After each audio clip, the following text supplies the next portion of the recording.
All the engines are on hand, waiting for a plane to land. Be they diesels, be they steam, all working as a team.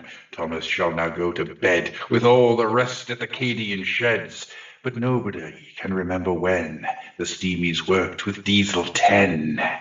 In other words, ladies and gentlemen, welcome to the Fluffenhammer. Get that music rolling! First here, then there. Wake up your mind already. Death is close. I love the frequently. Was that a Thomas the Tank Engine reference by chance? I thought so. I've become obsessed with the idea of Thomas the Tank Engine being a group of people who are actually homunculi. Shivers up the spine. I mean, yeah. Have you seen, like, you know how there's this weird modern internet thing where they take, like, seemingly innocent cartoon characters and turn them into something demonic? Like hideous. There's a lot of gifs of Thomas and the train engines. There's also like the Garfield thing. Have you seen the Garfield thing? Yep, I've seen the Garfield thing. With Garfield is like a Lovecraftian entity. Some of that is just bonkers. Do you know what really upsets me about that? Like, about 10 years ago, we had a joke on the old Oil House of playing Garfield on my Game Boy. Right. Oh no, man! PJ's been shot in the eyes with a paintball gun. He's not going to be able to play Garfield on his Game Boy. Oh my god! I tell you what, there's such a commingling of references in that. You're going to have to be of a very particular generation and from the UK to get those.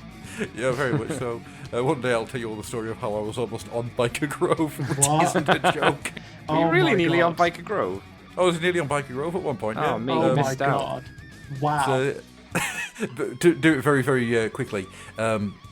Basically, you had to send in a videotape of yourself delivering the lines for a little like extras, like an extra job.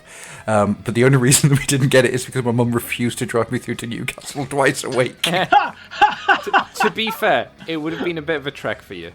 Yeah. Absolutely. Well, it's like a 4-hour journey from Workington to Newcastle. A little trek.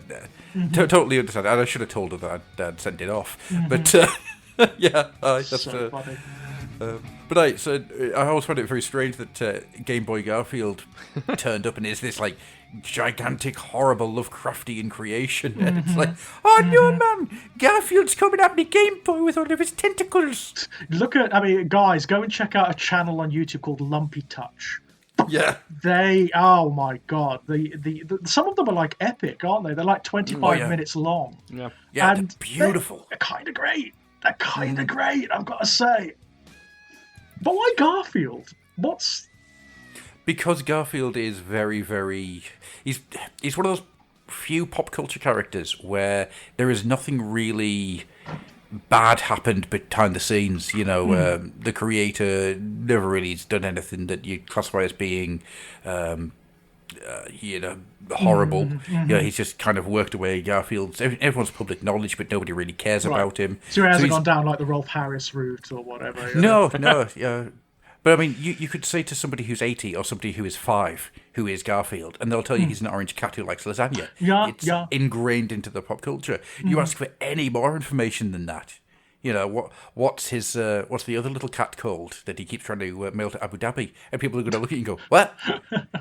The answer is normal. She is annoying. I would want to do exactly the same to her, to be honest. Absolutely. The first time I ever saw her, I was living in Abu Dhabi, so I was very confused. Yeah. Well, okay. I'm going to get a cat. Yay! But there aren't a huge amount of characters who have managed to keep that going. So, I mean, like a character like Mickey Mouse, he's basically now been removed other than a spokesman or a mascot on a lunchbox. Right. You don't actually see Mickey Mouse in media anymore. He's kind of over there. To be fair, there is a new cartoon of the Mickey Mouse and Goofy and all that stuff out. Is there? Yeah, the shorts. Oh, okay, that's cool. They're okay as well. Yeah. They're pretty good. Yeah. They've done that very postmodern thing. They've got these very dark turns in them. Yes. Very dark turns, actually. They start out like classic Mickey Mouse cartoons. and then something happens in them and they go weird, Yeah, a bit like the regular show. It's got that feeling about it. I'd say I would have described it like the episode of Mickey Mouse when he gets a load of poison in his face out in the garden and he starts hallucinating that he gets all small, kind of like that. Yeah. But obviously with a bit more odd. of a modern twist to it rather than that one where he's wrestling with a hose at the end, and that's not a euphemism. Yeah. I don't know. You see, what I really want to see is people doing stuff like The Alchemist.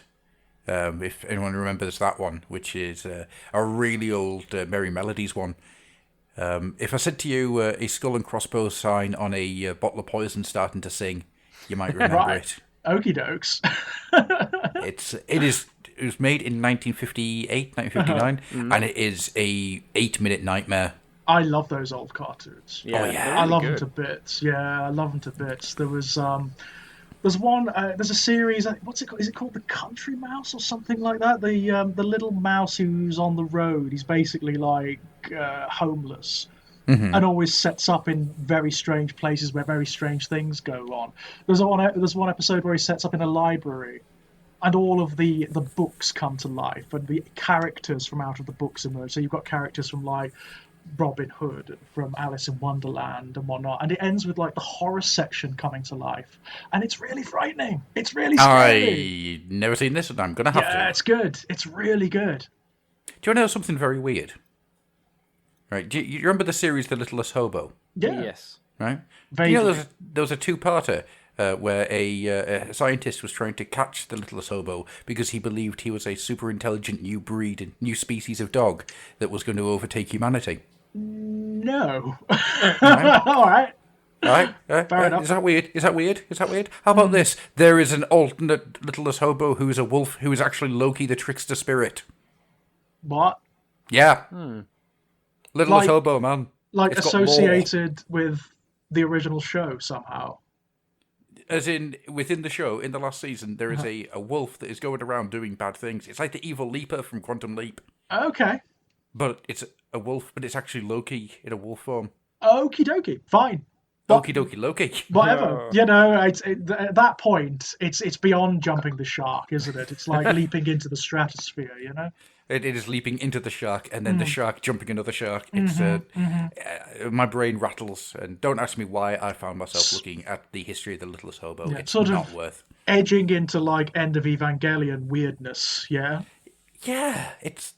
But then there's a thing with that sort of tail end of the 80s, especially with American TV. Weird was happening. Weird was happening a lot. I mean, frickin' hell, look at Beauty and the Beast. How the hell did that? How the hell did that happen? God, I remember watching that when I was like barely born. Yeah. Very young. Well, what we're going to do is we're going to have Linda Hamilton and Ron Perlman, and then they're going to fall in love. But then demons from hell are going to start attacking New York. Yeah, why not? Why not? Excellent. Cool. Good. Excellent. Yeah. Brilliant. Why not? Anyhow, so at 7 minutes, 16 seconds. Hi, I'm Adam. This is George. That's and not that's too bad. Andy. Hello. That's not too bad. We've had worse. Oh, absolutely, we have. So, we are back for an episode of the Fluffenhammer, and before we get going, a little bit of housework that I think I need to kind of get up and out the way. Getting that flesh mop out, yeah. You don't call Andy the Flesh Mop. He's Mr. Flesh Mop to you. Not while we're recording, at least. I am the flesh mop outside in the evenings around 12 o'clock. I was going to say, Flesh Mop outside, old boy inside. Anyhow, moving on. So you might notice that the episodes over the last 2 months or so have been very few and far between. I have to thank Andy and George here for managing to get a couple of episodes out in my absence. No, it's a bit of pleasure. It's been fine.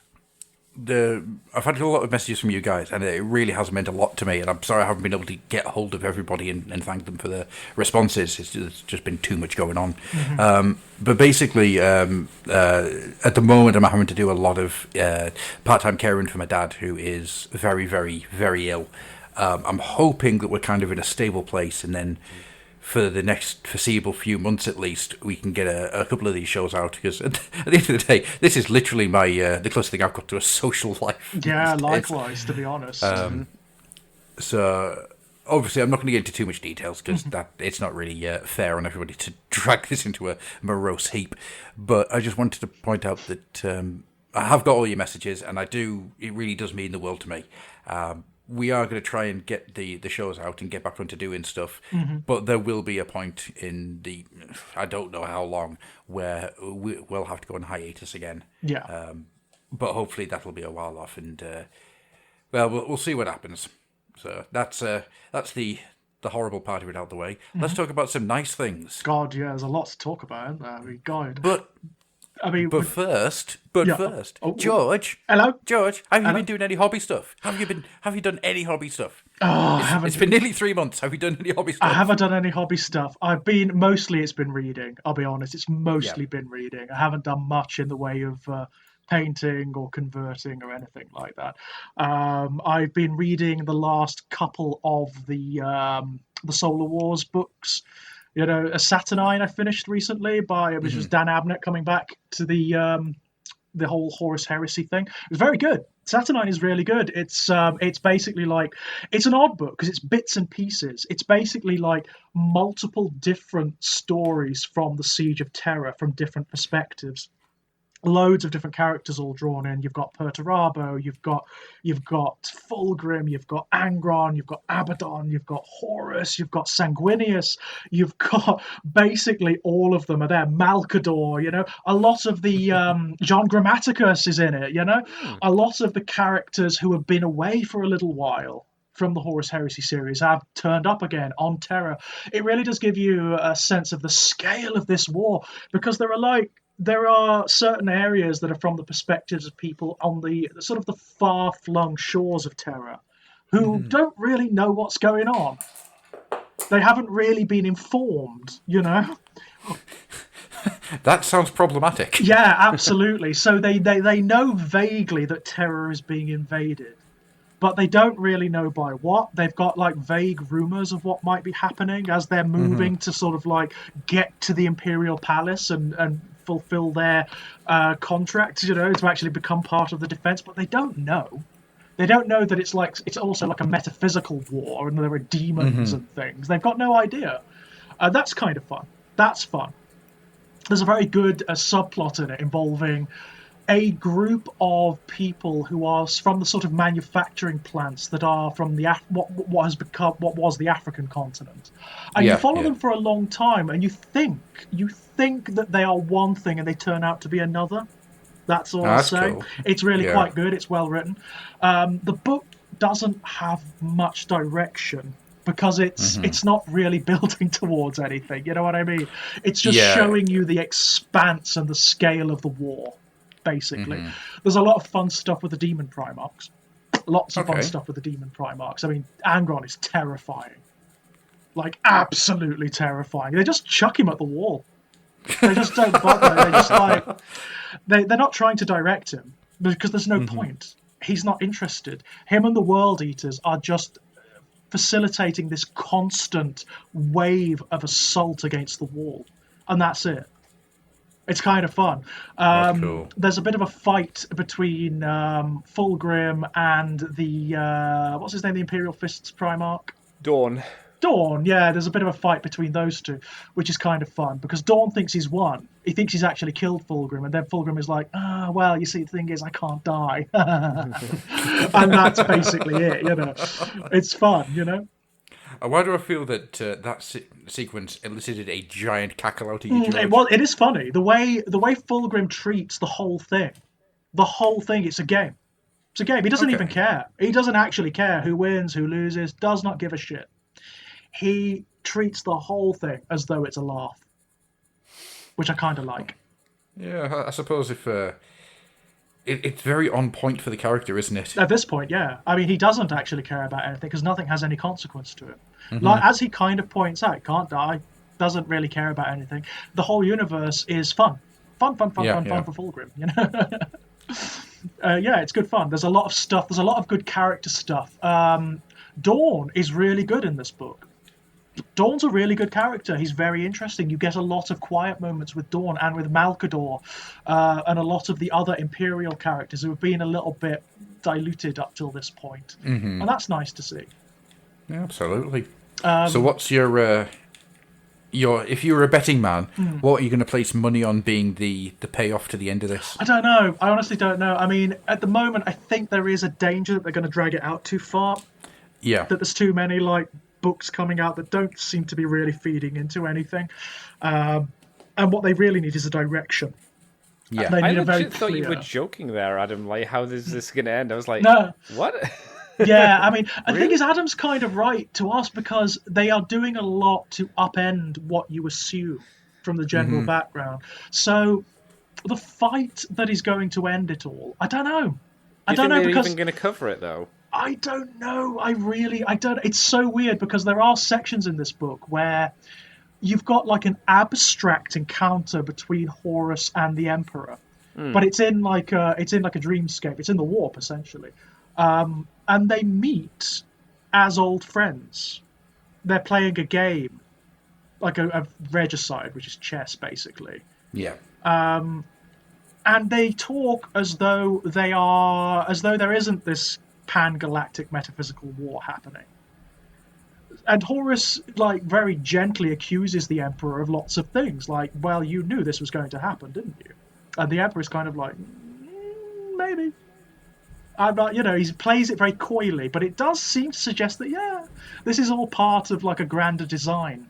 I don't know. I don't know what they're going to do with the final encounter. I really, really don't.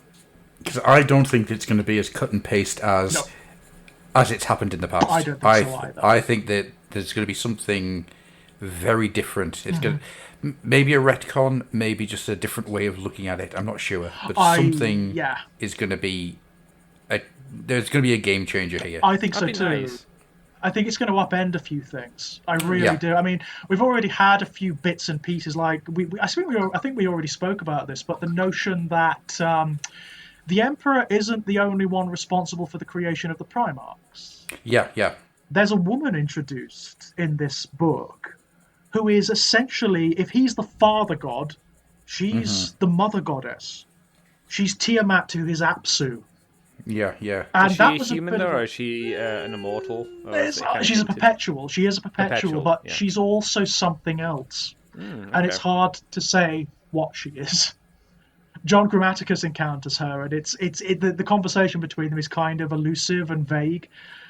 So it's hard to say with any great degree of certainty what the truth is. But and the fact that John Grammaticus and Euphrates Keeler and all of these like the perpetual characters, the remembrancer characters, they all seem to be drawing together for some reason.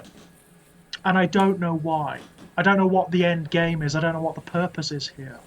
The Perpetuals have not really reappeared outside of the Horus Heresy, have they? No. I mean, there's unless you count Vulcan, and he hasn't even really reappeared, But although they have now mentioned the fact that Vulcan is a perpetual in the wider stuff, so it is there. It is out there. Perpetuals do exist in the wider fluff, if you like. So that opens up a lot of stuff because these guys could technically still be around. Well, they've got to be still around because they can't be destroyed. Even if they die, they're just reborn. Yeah. So that's what I'm thinking. Is this going to be something? Is there going to be something in the Perpetuals that is the undoing of Horus? I don't know. There seems to be a lot of threads up in the air, and I can't see how they all connect. I can't at the minute. I don't know. Honestly, and also there's some weird retcons as well. Like Lorgar isn't there. Isn't he? Nope. Lorgar's not on Earth. No. Lorgar had the shit kicked out of him by Horus in a previous story. Because Lorgar has got it into his head that, you know what, this isn't going to work. Horus is not worthy of being the vessel for the powers of chaos. He's not worthy of being the sacrifice, essentially.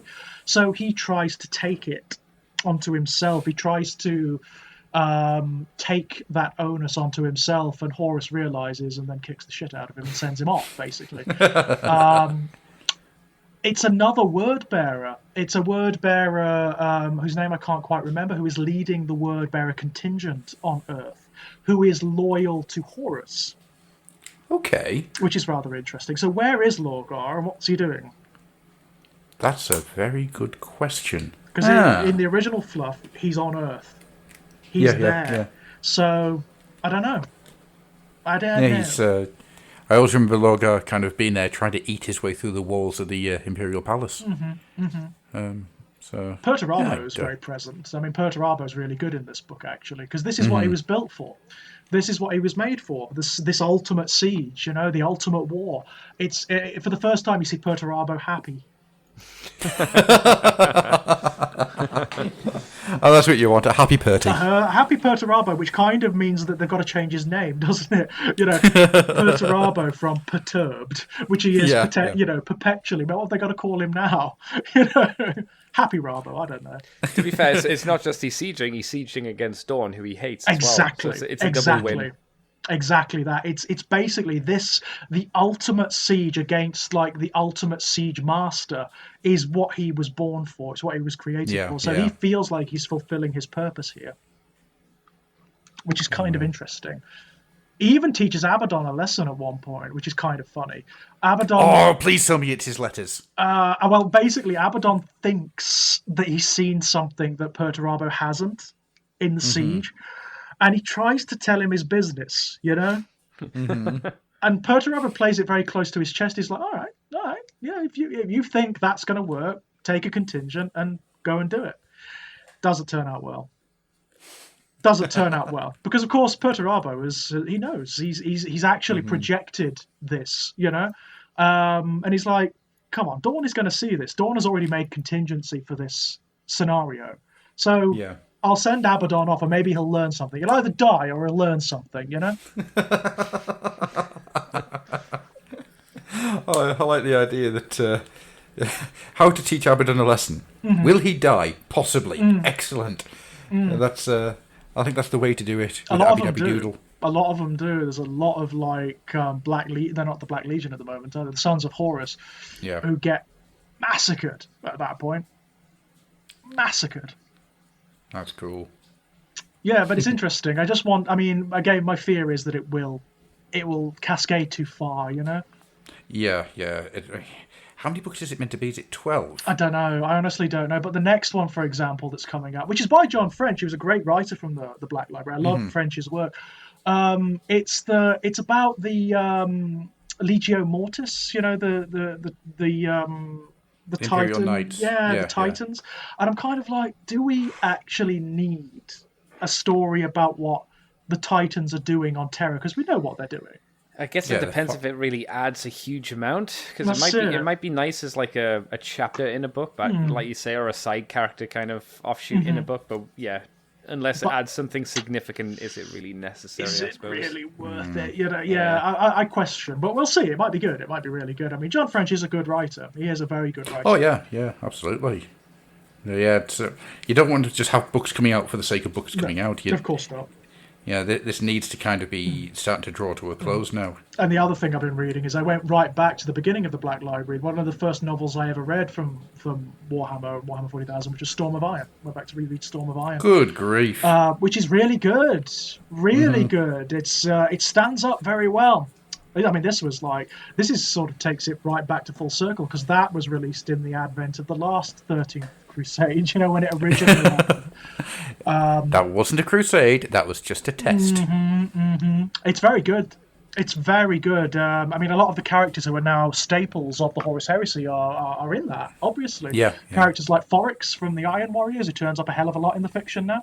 Farvan Bulk, or Barban Folk, or whatever which way round it is, who is another one of the Iron Warriors characters who turns up a lot in the Heresy. It's fun. It's kind of interesting. That's cool. It's a book written largely from the perspective of the Iron Warriors. Gives them a lot of character. I actually did something very similar. I went right back and I found my old Zavant books. Oh my god. Yeah, do you remember Zavant? Vaguely, yeah. When somebody decided that the old world needed a Sherlock Holmes character. Yeah. And so they made one and called him Zavant because, good God in heaven, subtlety. I know, right? I know. Jesus. I got it off my shelf. I haven't read it in 20 years. I got it off my shelf and just looked at it and went, Oh my God, he's called Savant. He's called Savant. Yeah, it's like wow. How did I not notice this? It's like calling him Captain Clever Clogs, isn't it? You know, It really is. Yeah. Unfortunately, his first name isn't Idiot, so we can't go down that route. So yeah, I was reading through that, and they're really good fun. I've actually done some hobby. Believe it or not, you've done loads. Not actually. very much. Well, I wouldn't say loads. So I've built some trolls. Yeah. So I got myself a dank old Troggoth, and I really liked it. It was a lot of fun to build. It was a lot of fun to paint, and I probably painted it in maybe 3 hours, something like that. So I actually really enjoyed that. I got a lot of spare heads, and I needed an excuse to buy the new Mega Gargant, or as I've been calling them, Megargant. So I got one of them, and I decided to make that into the world's biggest Troggoth. Did that. That took about lockdown. That took about 2 weeks to do. That was a big one. That was a load of fun. And it's kind of set me off with this thing of I like Troggoths. I really like Troggoths. So I got another dank old Troggoth, made him, did the alternate build on that. And then I thought, I really want to make a Troggoth hag. Because they're really cool. They're really cool on the table, and they're a really cool idea. But I hate the miniature. I despise the miniature with every fibre of my being. And I want to find somebody who likes that miniature, just so I can say to them, why? How old is that miniature? Probably about a decade. Is it? It was a Forge World one as well, wasn't it? Or something? It is. It's a Forge World one, but it's got the... it's just an unpleasant looking thing. And I don't mean unpleasant as in like, good God, that makes me feel queasy. It's just like, whoever sculpted this was really not trying. Just not into it. Yeah. I've made it look really big, saggy boobs. There you go. You can see the nipples. It's on a troll. So yeah, you're just not trying. So I decided, with my leftover bits from my Mega Gargant, to take my hand at sculpting. And over the course of Lockdown 2.0, whenever I had some free time, I just sat and I whittled away and I made my own Hag Troggoth. And I'm really happy with it. Really, really happy with it. And I don't understand how sculptors can do this for a job, because the amount of times I just wanted to crush the thing and eat it out of sheer frustration. Yeah. God. But I'm really happy with it. And what else have I got? So I've got them. I've got some stone. They're not called stone trogs anymore, are they? Were they the ones that look like the old stone trolls? But they're called something different now, are they? Yeah, I can't think what the name for them is now. So I've got them.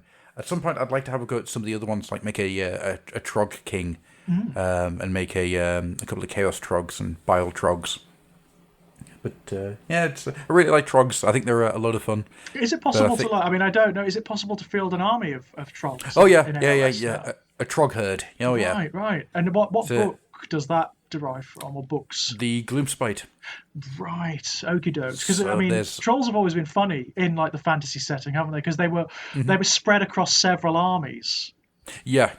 Once upon a time, you could get them in like orcs and goblins. You could get them in chaos, in beastmen, all over the place. In fact, the chaos had the Trog King, of course. And that's all those rules still exist. So if you go into the Age of Sigmar app, they're all there. So I thought, that could be quite fun. You know, what we got? So like Bile Trogs and stuff. That could be a lot of fun. The vomiting ones. Yeah. They could be quite fun to try and make something with them, because a lot of those miniatures are either now resin or completely out of print. Of course. So it'll be a nice little hobby at some point, just to keep building stuff. Keep building the Trogs, yeah. Yeah. I want to have a go at doing squigs. I want to have a do making my own squigs. That's something I want to do next. It's about time you add to the squig horde.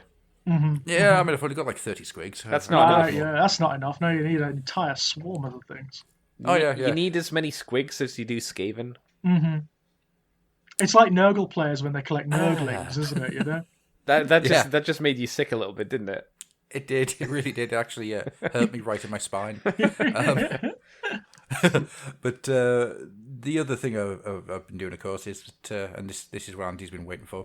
I bought some Blood Bowl, and me and Andy have got some discussions to have on Blood Bowl later on this episode.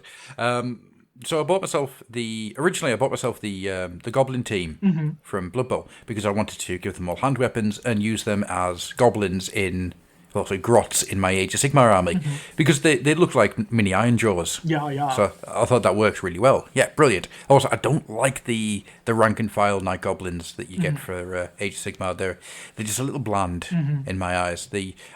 All the new Gloomspite stuff's amazing. It's got all this character, but the actual rank and file ones, they're just a little bland. Are they an old don't like set or? Yeah, they're an old regiment set. Oh God, like the old Warhammer Fantasy Battle sets. Oh yeah. I mean, these things have been around like a decade and a bit now.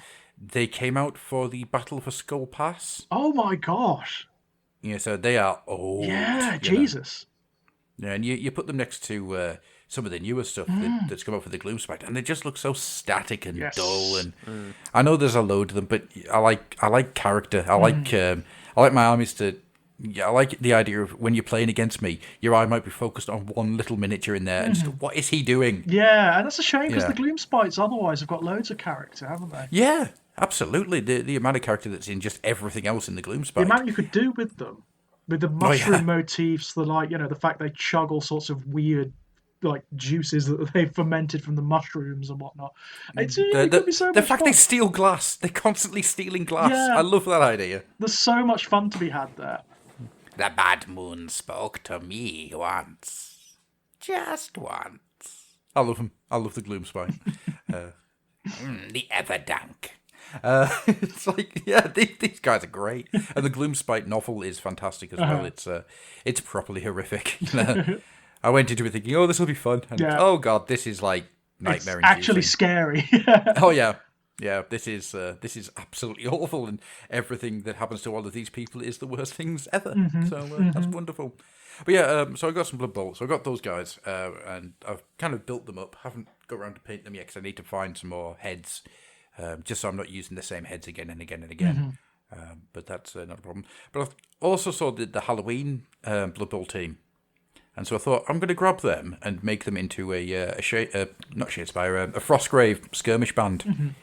So, I've got them in front of me, and I'm slowly but surely working on them. So I've got my flesh golems, I've got my pumpkin-headed ghouls, and my hanged skeletons, and they're really cool. They're absolutely fantastic, to be honest with you. Do you want to have this discussion now, Andy? We can do, yeah. So, I'm actually really annoyed about this. Yes, as am I. Because Blood Bowl have got some of the best sculpts I think Games Workshop have ever done. They're really good. Yeah. The latest stuff is amazing, isn't it? I've got the Treeman. The Treeman. Oh, the new one? Yeah, John Treeman. That's his name. John Treeman, attorney at law. I've got the new Treeman that came from Blood Bowl. It's an amazing build. Yeah, it's really, really fun to do. And then you're putting it all together, and there's all these bits and bobs. You're like, this is so much fun. And then you paint it, and it looks great. Yeah. And then you look over at AOS, and AOS is just like, hi. Yeah. We've got Sylvaneth. Yeah. Not very new ones, but, you know. Yeah. They need a bit of a shot in the arm, don't they, the Sylvaneth? It's a problem that I'm really starting to see throughout AOS. You know me, I don't like to get into the negative side of things unless I feel it's absolutely necessary. And I think this one is a necessary one. That a lot of the AOS stuff is starting to look old. Especially, it's still looking old. Especially from those lines where they haven't had the full AOS treatment yet, where it's just been let's get the battle tome out and get them on the tables. Things like the Skaven, for example. Oh, the Skaven are looking terrible. Yeah, it's a shame. Now. They need AOSing, don't they? They need not just the new miniatures range. They need totally reinventing in the manner of an AOS army. Yeah, they need to ground up build, and it's not just them either. I mean, the Cities of Sigmar, as much as I love that book, and the concept, great, yeah, but the disconnect between the battle tome and the actual army as it looks is huge. Yeah. We've talked about it with the Seraphon multiple times. Yes, of course. There is a massive disconnect between the lore and what you actually get on the table. Yep. And there's a fair few of them. I think that is going to change. But me and Andy have discussed it a couple of times where you look at the stuff that's coming out for Blood Bowl. Oh, and you're just like, what? I mean, Blood Bowl has always had great miniatures. You know, you look back at Third Ed Blood Bowl, like Nobbler Blackwater. Yeah, they're great, aren't they? They're really good. The sculpts stand up really well. Yeah. Oh yeah, I've got all of the Goblin special characters in my Goblin army because they're just great miniatures. They're so much fun to paint. They're so much fun to play. But the new stuff is just off the charts, isn't it? It's so good. Absolutely. I mean, the new Blood Bowl, the miniatures you get in that, the refs. just the referees, I think, are great.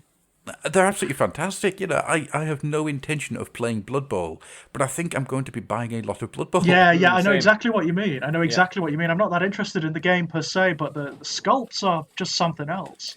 Because we had a reveal this week or last week or something where they showed off I think for the first time, an undead dwarf model. Yes, what was that about? The very first time. It seems like another undead team's coming, but who knows whether it means they're all going to be He's like dwarf a special ones? character. Yeah. He's a special character, so is he on his own then? Yeah. Ah, okay. I was hoping he was going to be with a full team. Unfortunately not. No. Well. It looks like he's just a special character, but yeah, he's getting bought. And lovely, isn't he? Yeah, he's absolutely lovely. Yeah, he's getting bought, and he'll just find himself into my skeleton horde. The new versions of old characters, like Griff Oberwald. Yeah, for example, gorgeous, absolutely gorgeous. I mean, I really, really like the idea of buying a crap ton of the human Blood Bowl human Blood Bowl teams and the new Imperial Nobles teams. Yes, and building a Cities of Sigmar. Cities of Sigmar, yeah, they've got the right look, haven't they? They've got the right feeling about them. I mean, they've got this like armored, spiky look to them, which would be really, really good. And the nobles, they look like they're wearing really nice, polished up armor. You know, you could do so much with them and run them as great swords. You just need to once again put weapons on them. What they really need to do, ideally, is release like a book or a miniatures line or something that shows you, it gives you some taste of what the human populations of the different realms are like. Yeah. You know, because at the moment, all you've really got to represent them are old Empire miniatures. And that doesn't really do it, because the Sigmarite cities are not the same as the Empire. They're very different. They're very different. I mean, ironically, Chaos is currently doing it better. You look at like the new Slanesh miniatures, for example, which have got that slightly Arabic tinge about them, you know? That slightly sort of a 101 Arabian Nights feeling about them. That's more the thing. I can see those characters coming from some Axian desert city. You know? Yeah, absolutely you can. Yeah, it's storytelling with the miniature. Exactly, exactly. And this is a major issue when it comes to the humans. You know, outside of the Stormcast. We're going to talk about Stormcast later on as well. Outside of the Stormcast, the human tangents of Age of Sigmar are really starting to look. Also, the order elements of the human civilizations of Sigmar are looking really, really out of place. Yeah, they are, and it's a shame because in the background, there's tons of stuff about them. There really is. I mean, White Dwarf ran those articles about what the different areas look like, and the different people, and you've got these different like bits of artwork that goes with it. The Soulbound RPG, which I've got, is full of information like that. You know, there is so much great stuff in there. And lots of the Black Library novels and short stories there from the perspectives of humans in particular cities, you know, or in particular settlements. And it's really cool. It's actually a lot of fun. That's kind of the nitty-gritty that is really attractive about the AOS setting. Yeah, I mean, you read Dark Harvest and you don't see pantaloons, do you? No. This is you read Gloomspite. There's more variation, isn't there, as well? Like the Empire was very staid as a culture. It was pretty much the same across the board, wasn't it? You know, the cities, the populations, they were pretty much the same. There were minor variations from one to one, but they were pretty much the same. That's not true in AOS. It's not true in the mortal realm. Some of the human populations are like really advanced. Some of those in Shaman, for example, in the realm of metal, have technology and whatnot. They're all very, very different in terms of like where they are culturally. Massively. Some of representation of that, you know. You've got like the cities of Gur are still quite primitive, still quite backwards. You know, it's the. Then you've got, as you say, Actri. You've got Hammerhal Actra, which is building these giant war machines. Yeah. You've got, was it Anvilgard, I think it's called, you know, which is an actual city that walks around. Right. Yeah, and you have like steam-powered exosuits. It's like right. You've got Asia. You know, Asia is or Asiaheim, as they call the city of Sigmar, which is like the Vatican, isn't it? You know, it's the ultimate city of order. You know, it's a religion, it's Mecca essentially, but with a high degree of emphasis on civilization. Yeah. That needs a bit more representation on the tabletop, doesn't it? I'm not saying that it's going to be an easy thing to do overnight, but come on. Yeah. You know, and yes, this isn't the year to be doing it. I'm aware of that one as well. But I mean, Andy, me and you have discussed this multiple times now, how it feels that the Blood Bowl sculptors really need to be pushed into doing some AOS stuff. Yeah, definitely. Or they've been taken from AOS and onto Blood Bowl because they're wanting to focus on Blood Bowl. They're focusing on maybe too many things at the moment because it's been a long time since we got anything new for AOS. The newest thing that we got, obviously, recently was the previews for the Slanesh stuff, but before that, it was the Giants. And how long ago were the Giants? Yeah, it's a fair point. The Sons of Behemoth. Yeah, that was a long time ago since they were released. But God, they're Slanesh sculpts.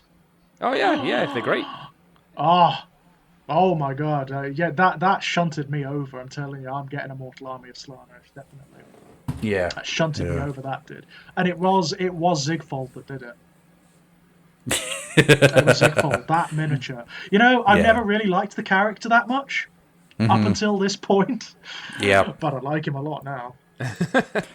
Before we move on to the next thing that I've really got in my mind that's burning away to talk about, because I've got two things I really want to talk about this afternoon.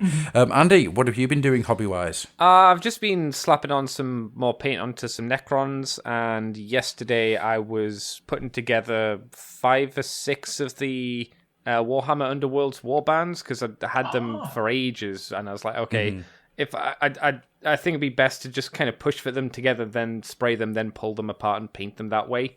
I think that's going to be easier than sticking them all on sticks and kind of doing it that way.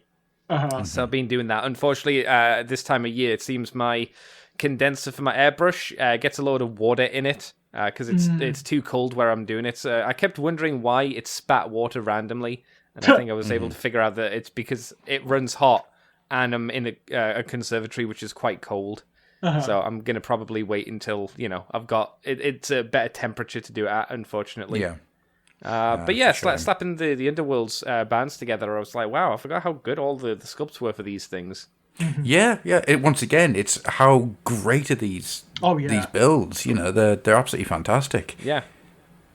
Made me a little bit sad, though, because I didn't like really anything from Season 2 of Underworld. I want to still pick up the Brides of Cain, those ones, because those ones look good, but then everything else just wasn't my flavour at all. So I'm hoping this third season will have a few more. I mean, the Chaos one looked pretty neat that we saw, but the two in the box I can skip. Slaves to Darkness one, that was it. And we saw we've seen the silhouette images and like some of the other things coming out, and they could be interesting. Like the Lizardman one looks kind of cool. It does, yeah. I'm not a big Lizardman boy, guy. but the chameleon. So I might pick that up depending on what else is in that box, because it's also a good way to like dip your toe in and paint some things that you might not paint. Yeah. See if you might. That's enjoy a really good point. Yeah. And hey, if you've got too many paints and your army's only 1 or 2 different colors, then hey, you can finally use up the rest of those paints from your big gift set of 500 paints or whatever. That's the Imperial Space Marine syndrome, isn't it? Pretty much. I mean, it's everything syndrome. Like if you settle on kind of a base color for your army, I mean, you get tired of just painting one color. You get tired of doing it. Yeah, you do. Skaven. Yeah. I mean, do you remember like way back in what they call the Red era, when everything was red? Everything was red. God, did people get tired of painting red and green bases? Jeez. Is that why there's no more Goblin Green? because someone made a horrible mistake. Well, and used it all up. There is now no longer the base pigments. It doesn't exist anymore. Well, I always assumed they had like a giant goblin and they milked green from it. Oh, the image. And it's just dry now. It's been tapped. Yeah. Milk nobble flops. That's a great image. His name's Butterplug. I think we found an image for you to draw when you've got the free time, Mr. Gruff. Oh my Milk god. Butterplug. Milk him.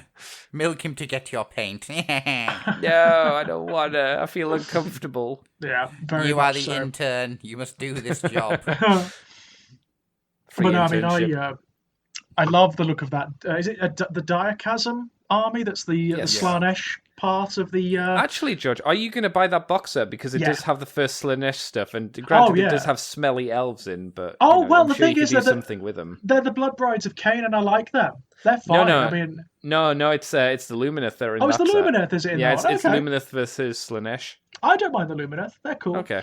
Yeah, the Lumineth are fine. I like the Lumineth. They're the High Elves way back when were probably one of my least favourite of anything in Warhammer, to be honest. But no, I like the Lumineth. I like the Lumineth fine. I think they're really interesting. Also, that's not true, George. There was one that you did like more, which was the Wood Elves. The Wood Elves. I remember you saying that they were just boring. They were just boring. In fact, I was reading an Old White Dwarf the other day, and there was the picture of the old Alariel in it. Yeah. Wow.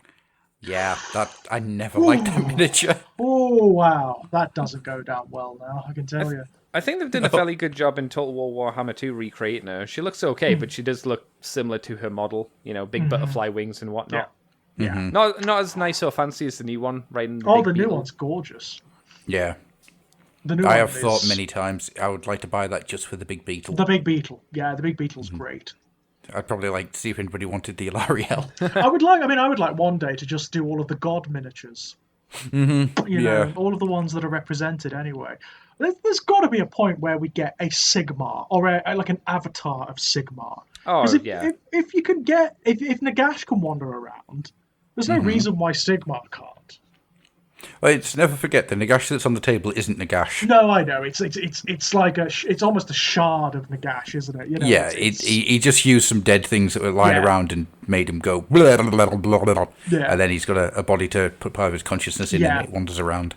I totally agree. What I'd like to see, and this is like never going to happen. It's never going to happen. But I want them to go right the way back, right? I want them to go right the way back. And I want them to make an Avatar of Sigmar. But I want it to be Conrad from the old Conrad trilogy. Oh, Jesus God. There's no way they're going to do this because they're going to try and forget that ever existed. Yeah. But it would be great to have Conrad and Wolf and Litzranike and Ulu the Dwarf and just have them like as a single miniature. If they do like an Avatar of Sigmar, it will be Vulten. Or it'll be something new. Yeah, it'll either be Vulten I think it'll or be something new. Yeah. Yeah, I don't see them going back to Vulten. No, they really got rid of him, didn't they? They just a little bit. Quite comprehensively. Mind you, they've killed a lot of characters quite comprehensively, and they've wormed their way back in. True, but wasn't Vulten's soul completely destroyed? He was murdered, wasn't he? He was assassinated. He was killed, and then his soul was killed, if memory serves me right. You can find a way around it. Yeah, of course you can. Well, they got Zigfold back, didn't they? Yeah, true enough. Yeah. They got Zigfold back. I mean, they got Morathi back as well, and she was eaten by Slaanesh, so... That's true, yeah. And kind of deserved it. If memory serves. Morathi always deserve it, though. Yeah, she does. But she's great. It depends on which version of Morathi you're going for. If you're going for the third and fourth ed, she is like the ultimate schemer, and her son are lovers, and she is wandering around doing all sorts of things, and it's her fault that half the stuff happens. Or the 7th, 8th edition, which is she has dementia. Oh no! Really? That's a thing. That's pretty much what they did with her. They retconned her in 7th and 8th, and it's awful, to be honest with you. She became a servant of Slaanesh towards the end, didn't she? Yeah. She was like the high priestess of the cult of Slaanesh. Mm-hmm. Yeah, they kind of retconned her away from Cain and devoted to Slaanesh. It was very odd. Yeah, she actually became the one who introduced Slaanesh worship into the elven race, wasn't she? That's kind of what they did with her. I don't mind that, but I'd rather her be an incesty girl, which I didn't think I'd ever have to say, rather than like having dementia. That just makes it sound a bit sad. I'll have you know, Andy, that's the 4th most searched for term on Pornhub. Dementia? No, Oh my god, dementia Everybody's porn. kinks are weirder than mine, I guess. I love dementia porn. Clearly, wow.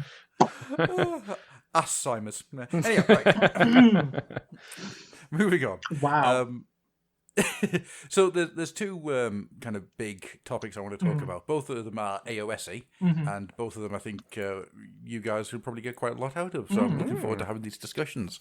The first one, which will be a bit shorter, is the Sons of Behemat book. Because I don't think you guys have read it yet, have you? Haven't yet, no. Nah, that's giants. Sons They're of- not undead, I don't care. You can get undead giants. Also, the way that the Gargants work against undead is amazing. Do they just squish them? I'll come to that in a second. Okay. It's great. The coolest thing about the Sons of Behemat book is how it is once this brilliant retconning of stuff that's happened in the past, in a book of giant lies. Okay. It's it works both ways. For example, the Mortal Realms happened because I've forgotten his name now. Teamon, I think it is. Anyhow, the son of the father of Behemat, who was the original World Titan, he created the Mortal Realms, and he did so by drinking all the oceans in existence, and that brought the land. And he belched up the sun when he had bad heartburn, and he once blocked up the first volcano to use as a toilet, and all these little angry people came out and he stomped on them, and that's how you get dwarfs, and that's why Jordan is short. The Gargants have this wonderful history of the Mortal Realms, and it keeps saying whether or not this is true. It's obviously not. It's obviously everything that's being said here is an absolute lie. It's great though, isn't it? They've mythologized it all. Yeah, they've turned it into like a sort of a fairy tale mythology. That's great. Yeah, it's wonderful. So then they get into Gorkamorka, right? And how they see Gorkamorka, and Gorkamorka is a foot. Okay, is this a reference back to the old foot of Gork thing? It is, yeah. Oh no. Everything in Gargant society is based around feet because that's how they access the world. Right. They feel the world through feet. They attack through feet because they're so big. Yeah, their hands don't normally reach anything. That is so logical. Yeah, it's brilliant. That's so logical. Of course, it would be.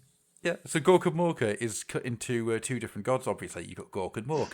Gork is kicky but stompy, and Mork is stompy but kicky. Brilliant. But the highlight of the entire thing for me is how there's this metaphysics with the undead, and it changes how I look at the Nighthaunt. It's brilliant. Okay. So what it brings forward is the idea that it's not the sword that kills Nighthaunt. It's the belief of the wielder of the sword. Right, that makes sense. Right? It's the emotional power behind it. So if you just wave a sword and go, go away, nothing's going to happen. If you believe that the sword will destroy the ghost, it will destroy the ghost. Right. Yeah, that makes sense. Right. Given the metaphysics of this universe, that actually makes a lot of sense. It makes brilliant sense. It's not something that's in the Nighthaunt book. It's just in this one, and that's wonderful to me. Yeah. It must be The also a reason it's case of in like there- if it's magical based, because haven't we talked about Stormcast who are basically emotionless? Yeah. But they're hidden with magic, so that still counts. Yeah, they've got Sigma vials that they throw in ghosts. Sigma vials. Sigma vials. The little green hands come along. My name's Butterplug, and I'm stealing your vials.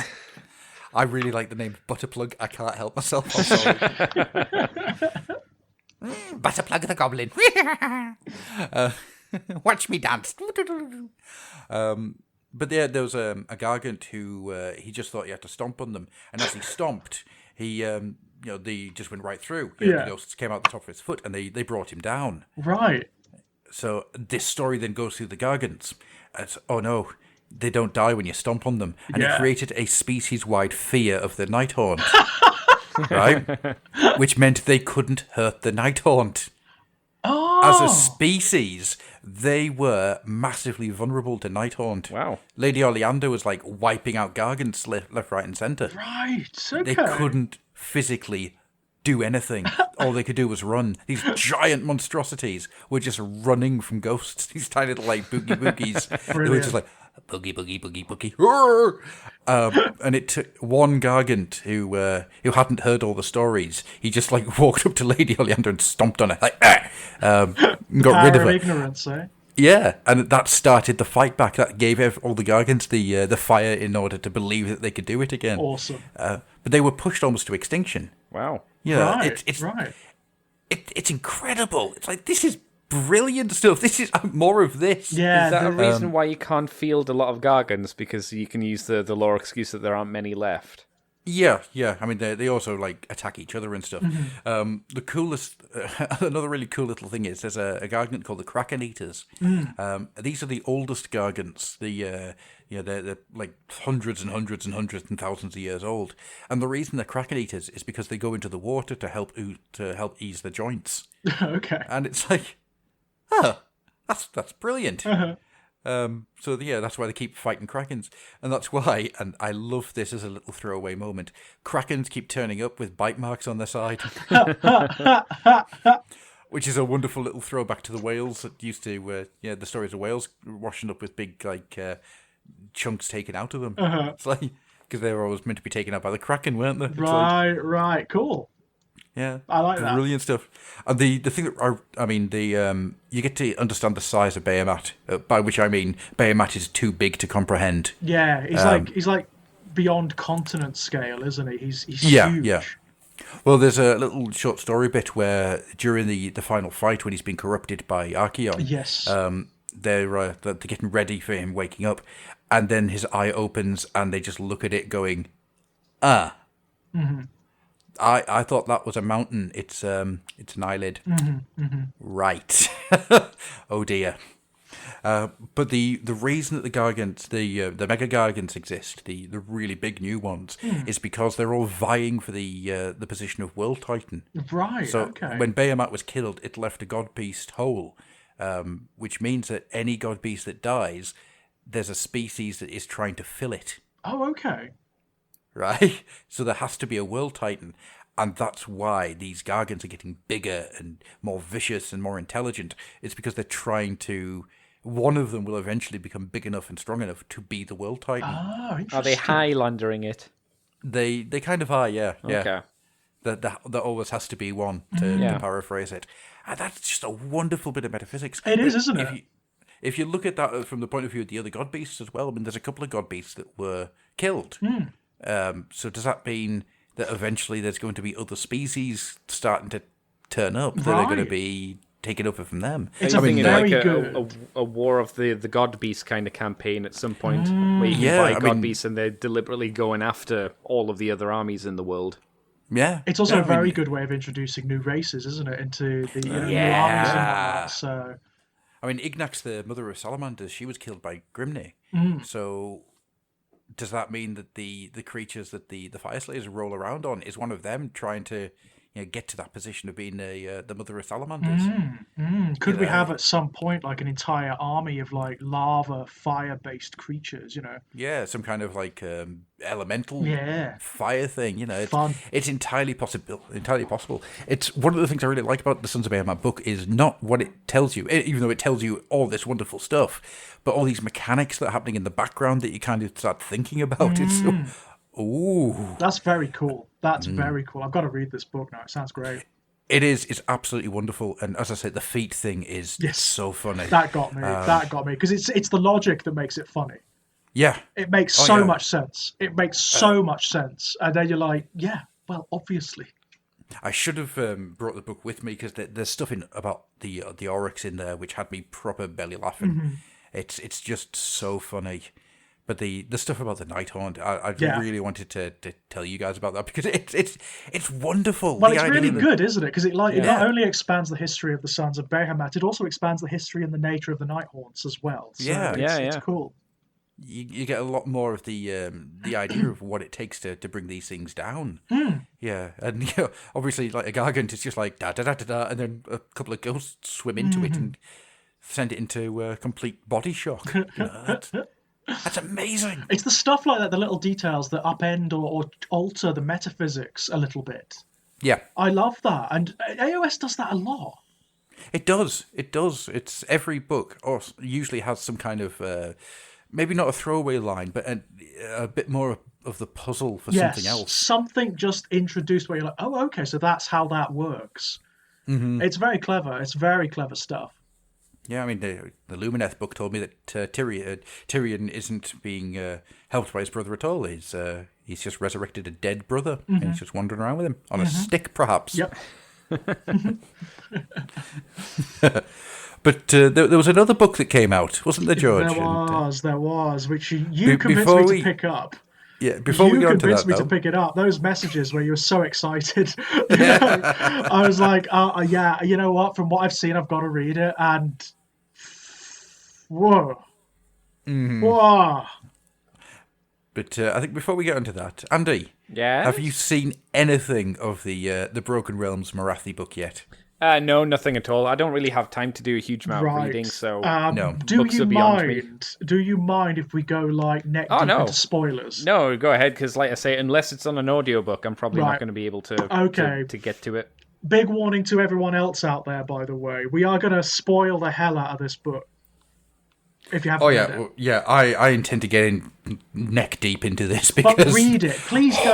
Honestly, go and read it, because it is, if you like the AOS setting, this is one of the most important books they've ever released. Ever. It's really significant. Much more so than I thought it was ever going to be. Mm-hmm. And on multiple levels, it's not just like altering the state of particular armies, like the alignments are altered by this book. I have theories about that. Yeah, it's mad, the stuff this book does.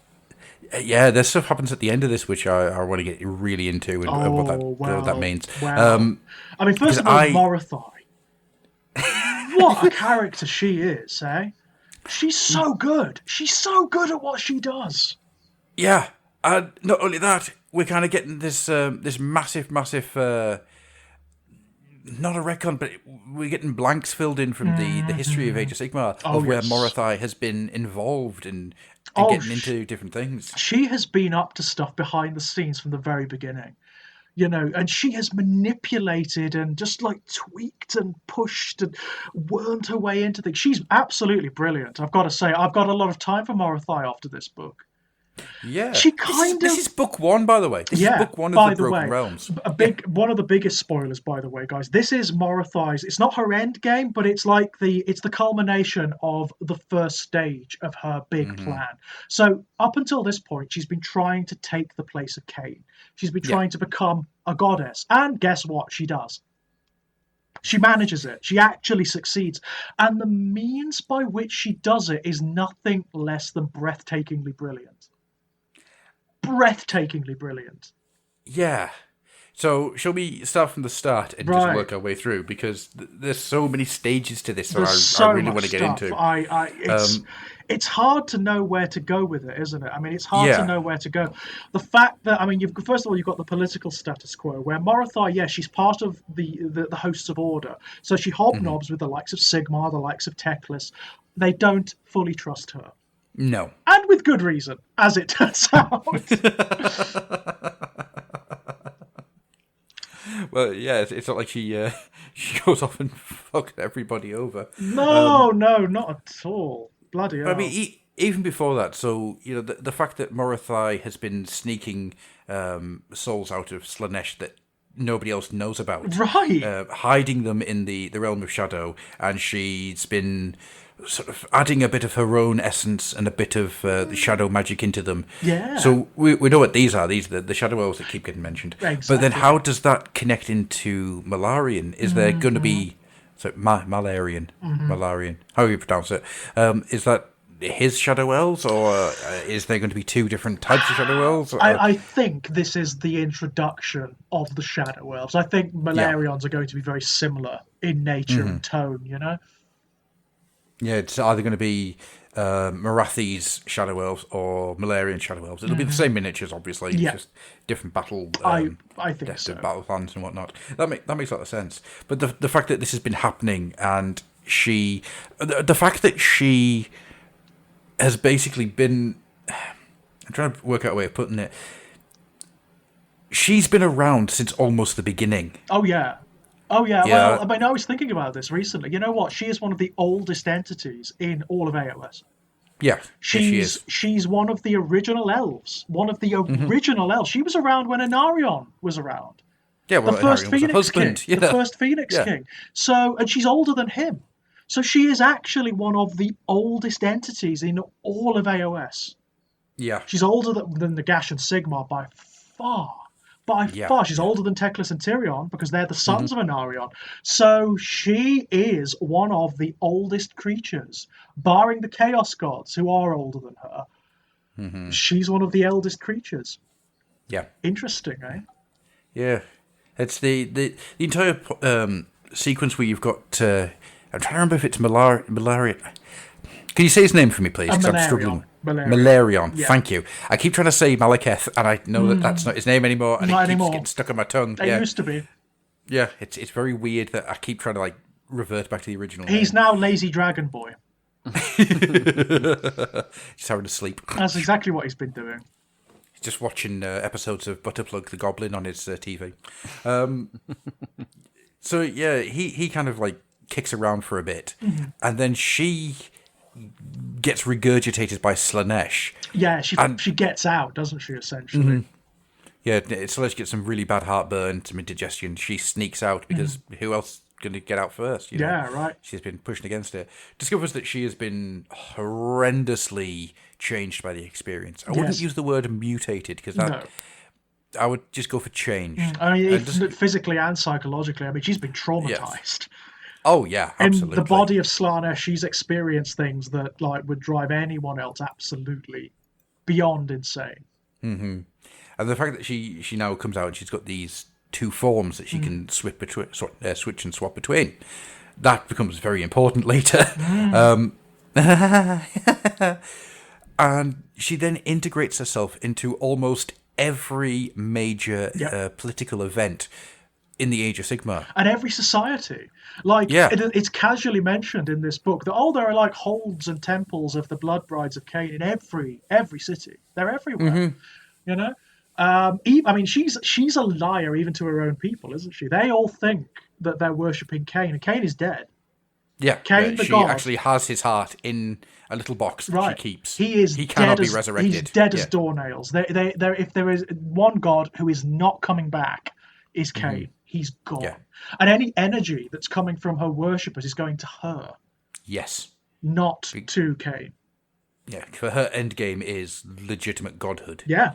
Well, she wants to be on the same status as her son, doesn't she? She wants to be on the same status and of Teclis, obviously.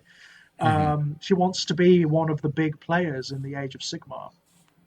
See, there's a big thing as well, actually. The Teclis, Tyrion, Malarian conversations. You know, the fact that no, we don't really want you to be doing anything with this, but we kind of need you in order to capture Slaanesh. Yeah. How we? All right, okay. So we're going to let you take the first load of souls. All right, okay. Yes, it's always grudging, isn't it? I mean, I understand. I kind of understand where she's coming from in certain respects because she does try to help. You know, when it comes to Slaanesh, she's very willing. She's very willing to get one over on Slaanesh. You know. Mm-hmm. Yeah, absolutely. And she's the one who provides the essential means because she knows Slaanesh the best of all of them. Yeah, she's basically the one who captures Slaanesh with their help. It's not the other way around. They don't go to her to ask for her help. They go to her to lead them to do this. And they wouldn't have been able to do it without her. No, absolutely not. That's definitely true. So it's the way that she's treated by the rest of the elves' god is unfair. It's questionable, I suppose. I mean, to be 100% fair, she did introduce Slaanesh worship into the elves, and she was the high priestess of Slaanesh, and she did sunder the old elven kingdoms and all, and she murdered an Arion and all of that stuff. Yeah. One or two reasons to maybe not like her. And she is tunneling some of the souls out of Slaanesh in secret. She's up to quite a lot. But on the bare surface, the book really does make her quite sympathetic. She's really interesting. To start with. Yeah. Oh, yeah. I mean, yes. I mean, it's when we get right down to it and when she starts doing what she's doing, the means of her ascendancy. That is just wow. Wow. Can I talk about the Ideneth bit? Can I talk about the Ideneth bit? Yeah, go for it. So, she discovers that the Idoneth are holding this this artifact that she needs. So, it's a fetch quest. All right. So when that kind of started up, I was a bit concerned that it was going to be right. So army versus army. There's going to be a bit of a fight. She'll win. All right. Okay. Because the entire Krakatoas. Him the defeated. Catacross. What is with me and words today? Names. The only name I can remember is Butterplug. That's not a good thing. I was expecting it to go down that route of, really? But it isn't. So she sends in 60 K-Knights to go and get this artifact. Out of those 60, one returns, and he is blind and mad. Yeah. They don't explain what happened in there. They don't go into details. No. All you know is 60 went in, one came out, and he is forever broken by it. Yeah, it's the lantern that she gets, isn't it? It's the lantern by which the souls of the Idoneth were drawn out of Slaanesh and then recreated. Yeah, it's Teclis's first mistake. But it's also the thing that can uncreate them.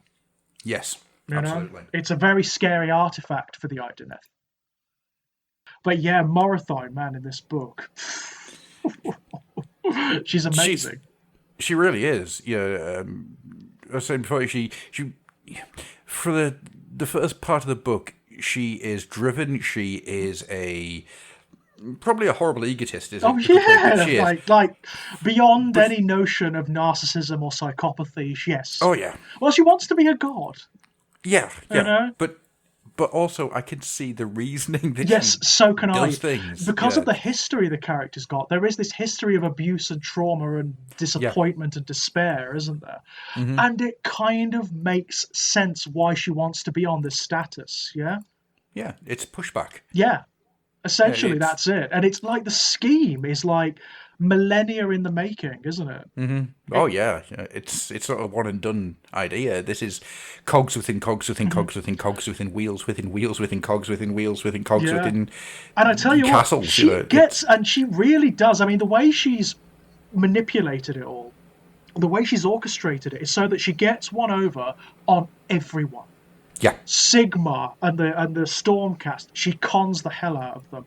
Archaon and the Chaos followers completely ruins their day. Catacross and the Undead, them too. Why not? The Idoneth, kind of, although I love the fact that sort of towards the end of the book she's got some sympathy with them. Yeah. She understands them, because they're outcasts too. You know? I love that. I love that to bits.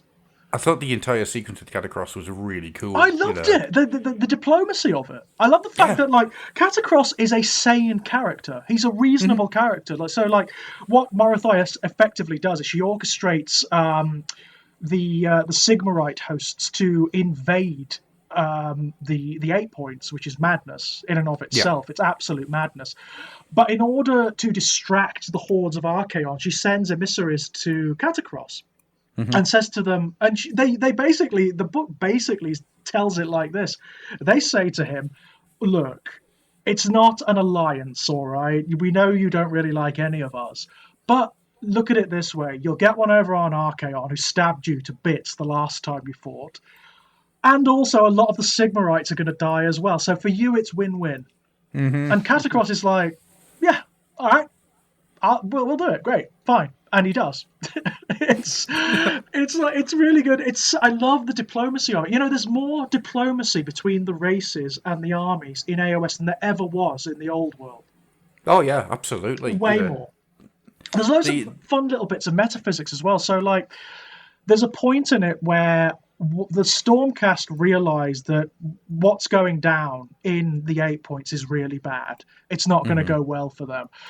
And one of them wants to warn Asia of what's happening. And in order to facilitate that, the other one kills him. Yeah. He stabs him. And of course, what does that do? It sends his soul surging towards Asia. That it's so clever. The way it plays with the metaphysics like that. It's very cool. It's very cool. I loved that. I loved that detail. We're going to come to something very, very similar. Yeah. Do you want to get on to the big reveal? The big reveal. Yeah. Oh, which one? The big which reveal. One? There's so many. I mean, the thing that sticks in my mind, it's the one that you were aching to tell me. Oh, you're aching to talk about. So basically, there's this really weird detail in the book where in Morathai's stronghold, there are all of these captured Chaos champions from across all the mortal realms, but they're only the followers of Khorne, Tzeentch, and Nurgle. Mm-hmm. There are none of Slaanesh. And when it introduces that, it's early on, and you're like, what? Why? What? It doesn't give you any context for it. You're sort of like, okay, what's going on here? It's sincerely brilliant. What Morathai does is she poisons Slaanesh. Yeah. She poisons a god. She feeds Slaanesh the sacrificed souls of the champions of his brother gods. And of course, their souls are already saturated with the essences of the other gods, so they're antithetical to Slaanesh. So that it has the effect of making him poisoned and fevered. And then she enters Slaanesh again. She actually dives into the god and starts absorbing all of the souls and essences of the old Phoenix Kings. Mm-hmm. That's how she becomes... Including... It's not named.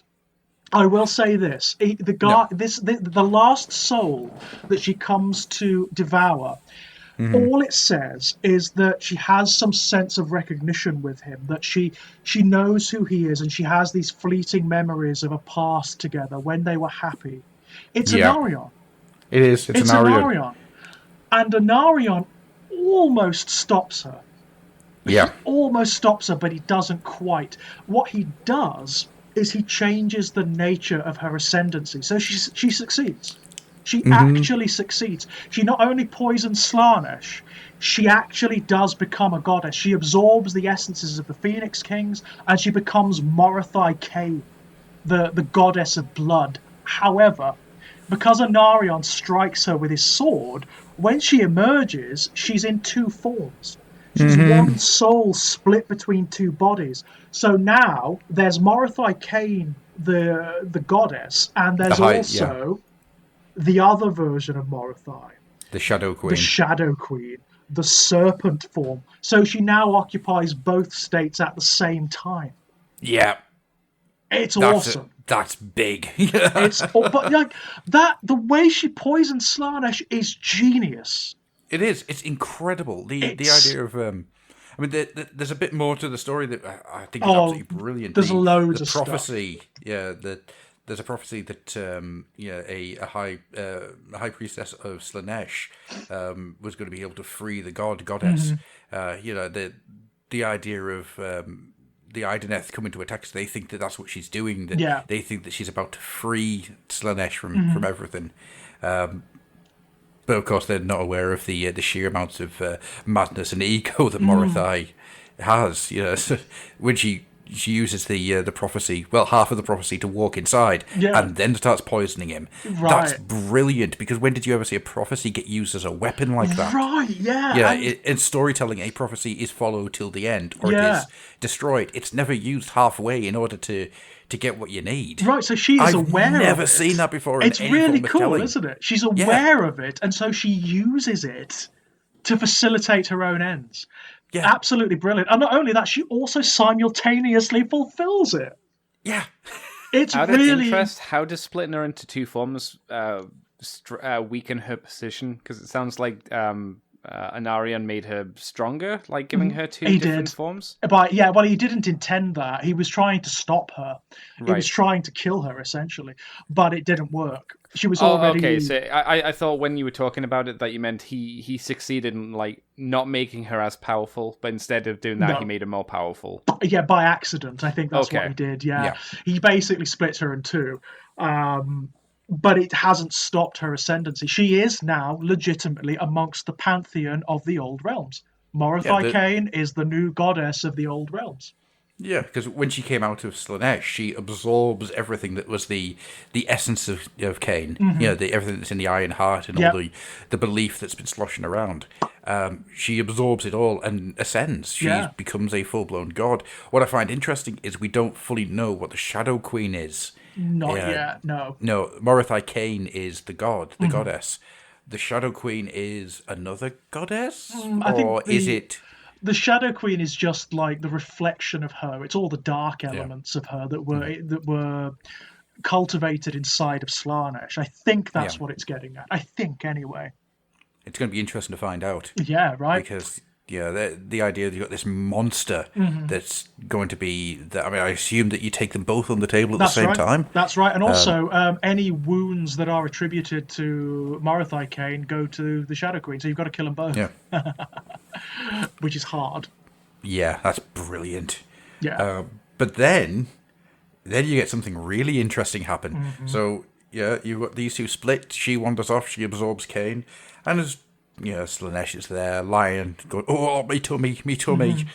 He has a seizure, and as he has a seizure, his spittle and drool pour out of his mouth and form this new thing, this creature, the newborn. Yeah. Child. Yeah. The child of Slaanesh. Slaanesh gives birth in this. Yeah. And we don't know to what. It seems to be like... It may be like another form of Slaanesh. It may be like a pupating form of Slaanesh. It may be like Slaanesh's equivalent of the Antichrist, like a messiah of Slaanesh. What would you think if it was Sigvald? Would you be okay with that idea? It's not. It's not, no. Okay. Sigvald has got his own background as to how he was resurrected. Okay. It's not Sigvald, I don't think. Because I thought that. I thought, as cool as that would be, that seemed like a real cop-out. The way it's described, it flies away, so I don't think it is Sigvald. It gives you very vague illusions as to what this child is, but all the Hedonites of Slaanesh flock to it and swarm around it as it's born. It slithers, it's got like a snake body, and it's got wings. Now, who does that sound like? Are you thinking what I'm thinking? That there's going to be a 2-part kit here? I don't even think it's going to be a 2-part kit. I think it's going to be legitimately Fulgrim. I think it's going to be legitimately Fulgrim in AOS. Think about it. He is a demon. The demon Primarchs are demons, and so they exist in any reality where the Chaos Gods exist. Yeah. And Magnus would fit. Magnus would fit fine in AOS. So, Morty would need a bit of work to get rid of the more technological elements. There's no reason they couldn't do it. I think it's going to be a 2-build kit. I think they're going to do a Fulgrim Child of Slaanesh kit where you can build it one of each ways. Either way, if that's the case, it's brilliant. There's no reason why they can't do it. They are, as I say, these characters are demons now. So they exist in these realities. They exist in these realms. So there's no reason why they can't do it. It would just take a little finagling in the background, nothing too major. All it needs is, it's an immortal champion from another reality of the Chaos Gods, Yeah. That's all you need. Yeah. I don't think they'll go down that route, but I do think that the Fulgrim kit is going to have a build 2 ways. The way it's described, it sounds like it, doesn't it? Either way, it's very clear. The fact it flies away, and the thing that really grabs my attention is immediately, the moment it takes flight, all the Hedonites in the area turn around and walk towards it. Either way, there's going to be a model, isn't there, of this creature? Oh, yeah. It's going to be like an avatar of Slaanesh of some description. Yeah. We don't know how or what or how it works, but it's definitely going to be there. So Slaanesh is free, by the way. Slaanesh is no longer chained up. There's now a child of Slaanesh at large in the mortal realms. Not only that, so you know how we were talking before about the Ideneth and how Morathi sent these people in, and the Ideneth came back and they're like, fight. So she gives, what's his name? Begins with a V. Volturnus, the king, the High King of the Ideneth. Yeah. She gives him back the stolen lantern and the souls that she'd stolen, and says, "Here's everything back. Shall we have an alliance?" Yeah. He agrees to an alliance, which leads the Ideneth and the Cainites to now be an allied company. Yeah. Which I firmly believe means that we're going to see the elves leaving the Order Grand Alliance. I think we're going to see a elf alliance. Well, I don't see how, certainly the Blood Brides of Cain, I don't see how they can possibly be part of Order now. It's never really made sense. But yeah, I know what you mean. I just don't see how they could, because she's betrayed Sigmar and all the others, you know. Yeah. And word is going to get back. Eventually, word is going to get back, you know. So they've got to be like a wild card faction or something, you know. I think it makes sense that the Grand Alliance idea was really good for getting people up to speed and getting people to build armies. Yeah. Now, 5 years on, and I think we're on the cusp. I don't know if everyone agrees with me here or not, but I think we're on the cusp of AOS 3.0. Something like that. Be a bad idea. No, absolutely not. The Broken Realms books are very like the Psychic Awakening books, aren't they? I think they're going to lead up to something. Yeah, I think we'll get a year of Broken Realms books, and then we'll get the next version of AOS, which is fine because it's. But on the basis of this, I'm dying to see the next one. Do you have any inkling of what the next one might be? I think Slaanesh might feature quite heavily in it. If but you they're don't continuing, think that would be the main feature? It may be. It very well may be. Or then again, maybe they'll move it away from that now, just to give it a bit of a break and like give you something from the other armies, you know. I firmly believe that it's going to be a massive war. Oh, the orcs. Orcs. I think this is going to culminate in the warg that's always been talked about in the background that's never really happened. That's been just Gordrak, brewing, yeah. Like Gordrak finally getting some movement going. But I think that still isn't big enough. I mean, Soul Wars was a massive change in the status quo. Slaanesh change, Slaanesh being free, that's a change in the status quo. But huge, that's only, it's a change in the status quo in the lore. It's not a change in the status quo of the topography of the mortal realms. Like the Necroquake changed everything, didn't it? You know, absolutely. It brought out the endless spells. Yeah. It inverted the entirety of Sheesh. You know? Yeah, exactly. Yeah, and it was a good way of starting to build up fiction and army ideas. Slaanesh being free only really works for Slaanesh and the elves. Although, I mean, it does imply a lot of things like how are the other Chaos Gods and their status quo going to react to this? Because that actually might be a good one. A Chaos God Civil War might. Because it's upset, hasn't it? The balance of power now. Yeah. Korn's not going to be happy, is he? Well, there's now 5 Chaos Gods in the Pantheon again. Not for long. No, I mean the Horned Rat's getting kicked out. The Horned Rat's getting well kicked out. Do you know what would be a really good one? You got the 4 powers, and then the Horned Rat starts leading a like a collection of lesser Chaos powers, and we get like characters like Hashut and another Pantheon. Why not? Yeah.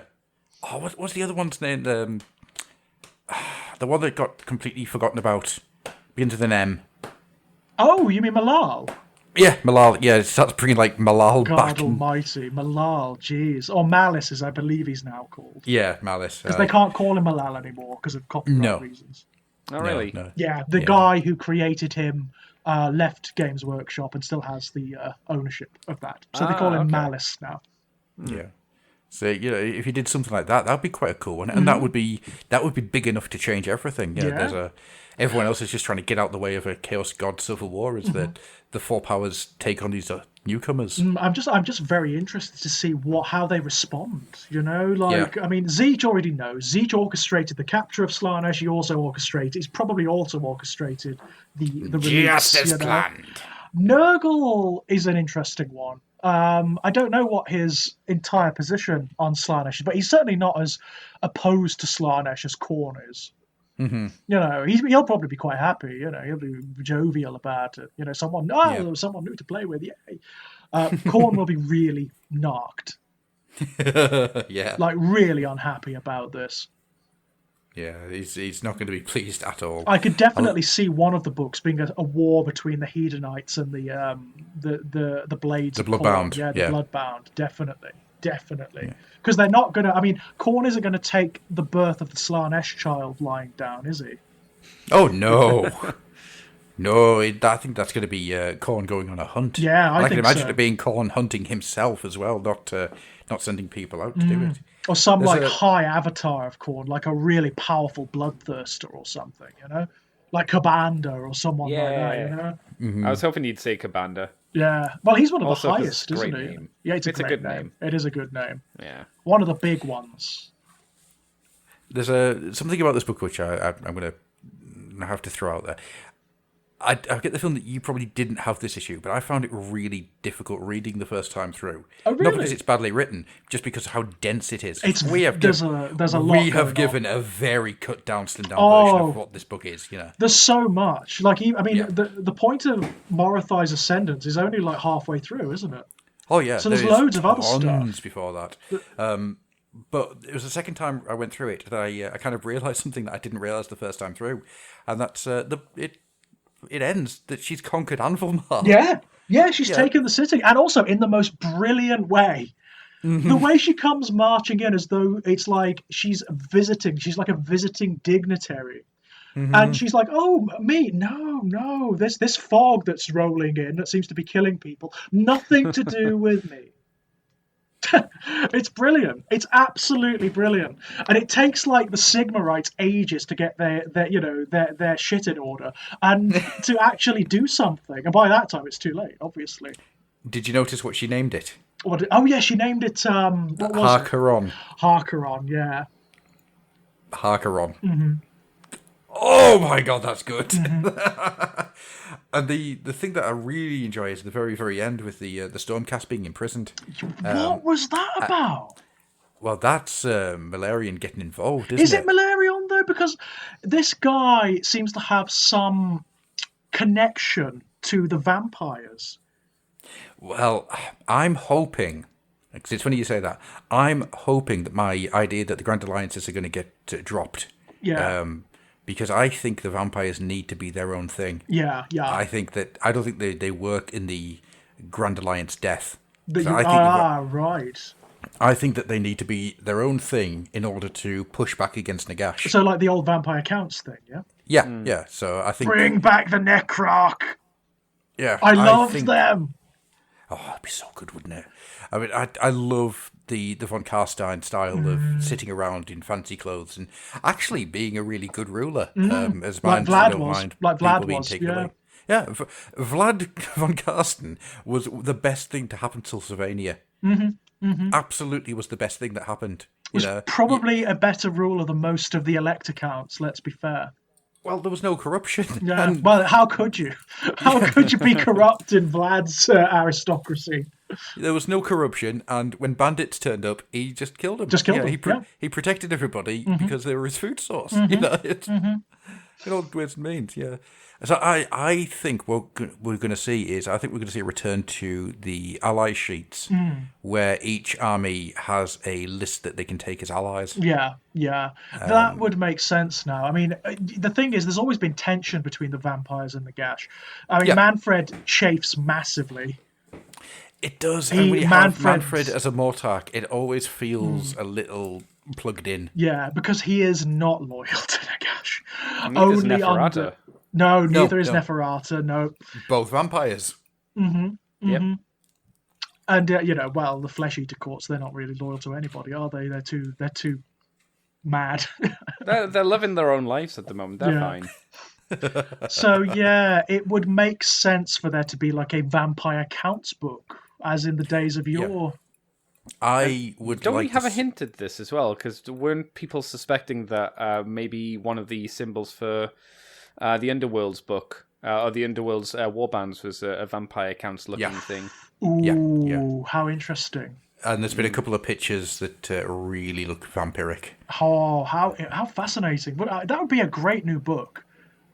Oh, yeah. More undead, yay! Yeah, who doesn't love the undead? Well, I mean, in your case, Andy, it would be a dream come true, wouldn't it? Because I know how much you love your vampires. Mm-hmm. Yeah, well, I like the vampires quite a bit. I like my just skeletons, but vampires are pretty cool as well. It's also a very interesting lore exercise as well, isn't it? Like, how do the vampires remove themselves from Nagash's purview? Because, of course, he rules over the undead metaphysically. So what do they do to separate themselves from him? He rules over the dead. Mm-hmm.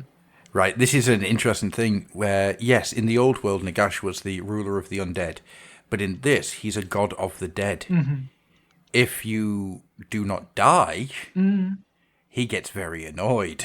Yeah, so, I mean, ultimately, they've got to do something, haven't they? Because if he wins, he'll just kill them and absorb them, won't he? Yeah.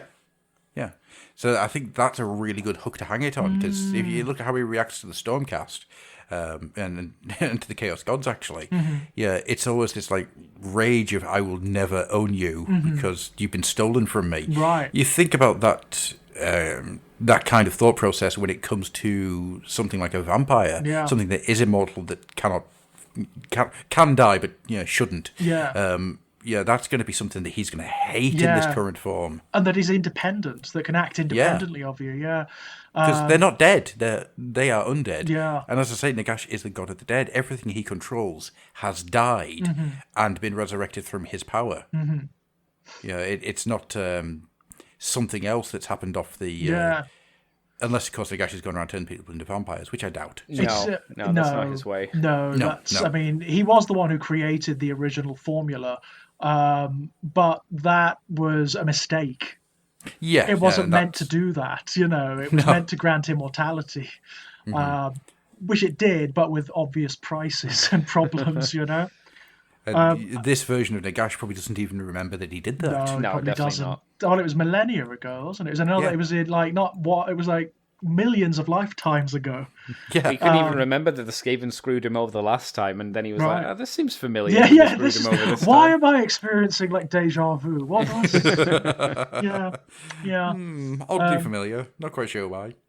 But yeah, I mean, anything that shakes up the metaphysics, anything that shakes up like the setting, as this book has done, I'm all in. Especially when it's got Slaanesh in it. And we've been saying for ages that they've set this up. Slaanesh is free. Things are going wild, man. We know that there's got to be a new Slaanesh book somewhere down the line because of all the new units they're introducing.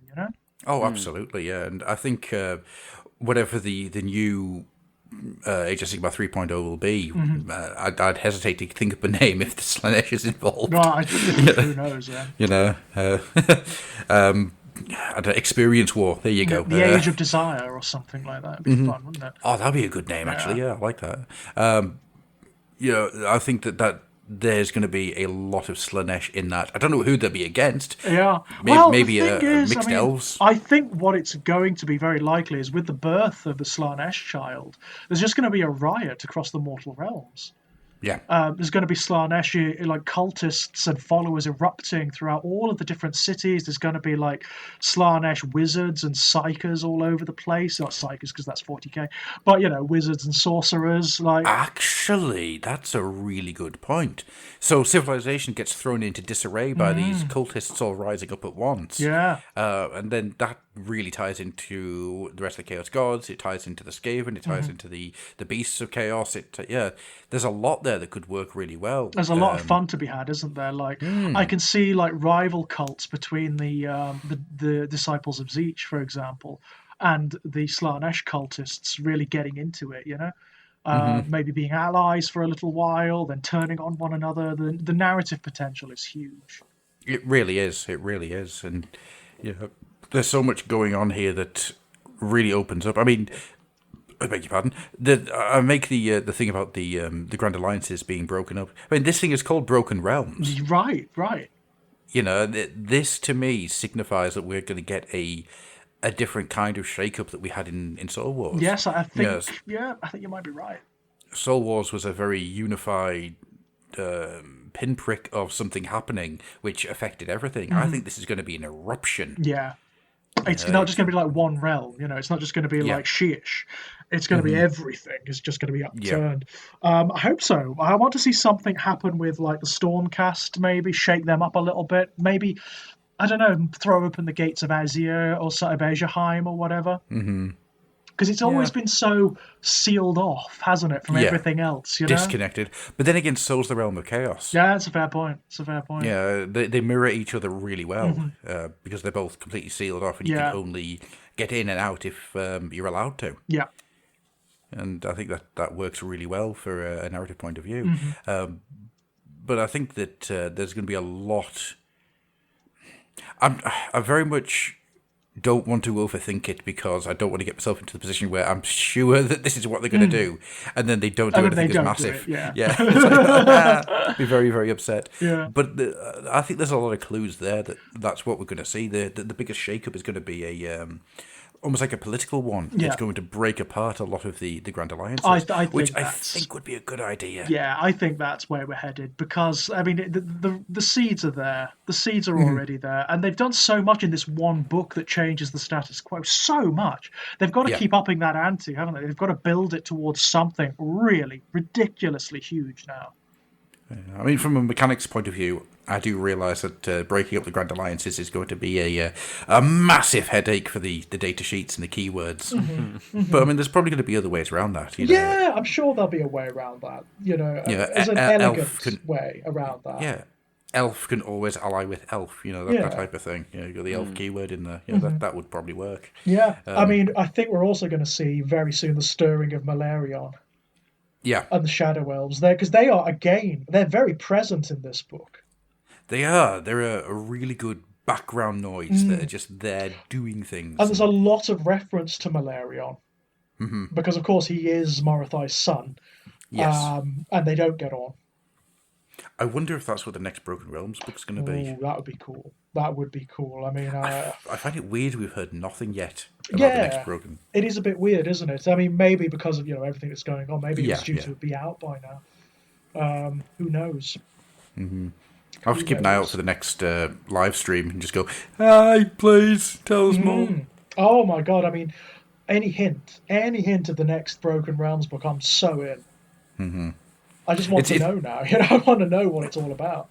It's weird. I'm tied between these two. I've actually quite enjoyed this slower release schedule that they've had, and the stuff that's been coming out hasn't been stuff I really wanted. Right. That's been nice, and I don't need to get into it. And that's brilliant.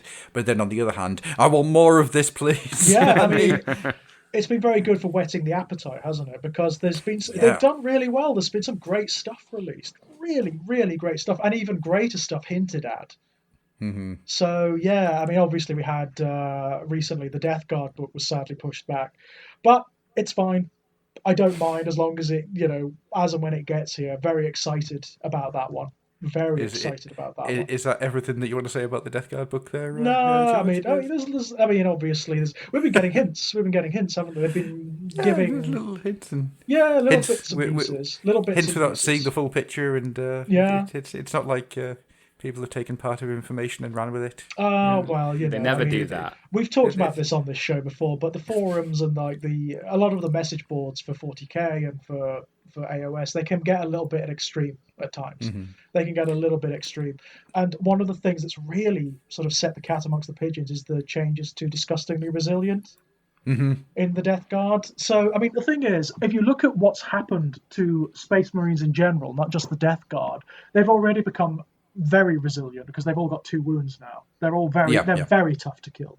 The Death Guard have got loads of new rules attached to them, like Relentless, for example, or is it Remorseless?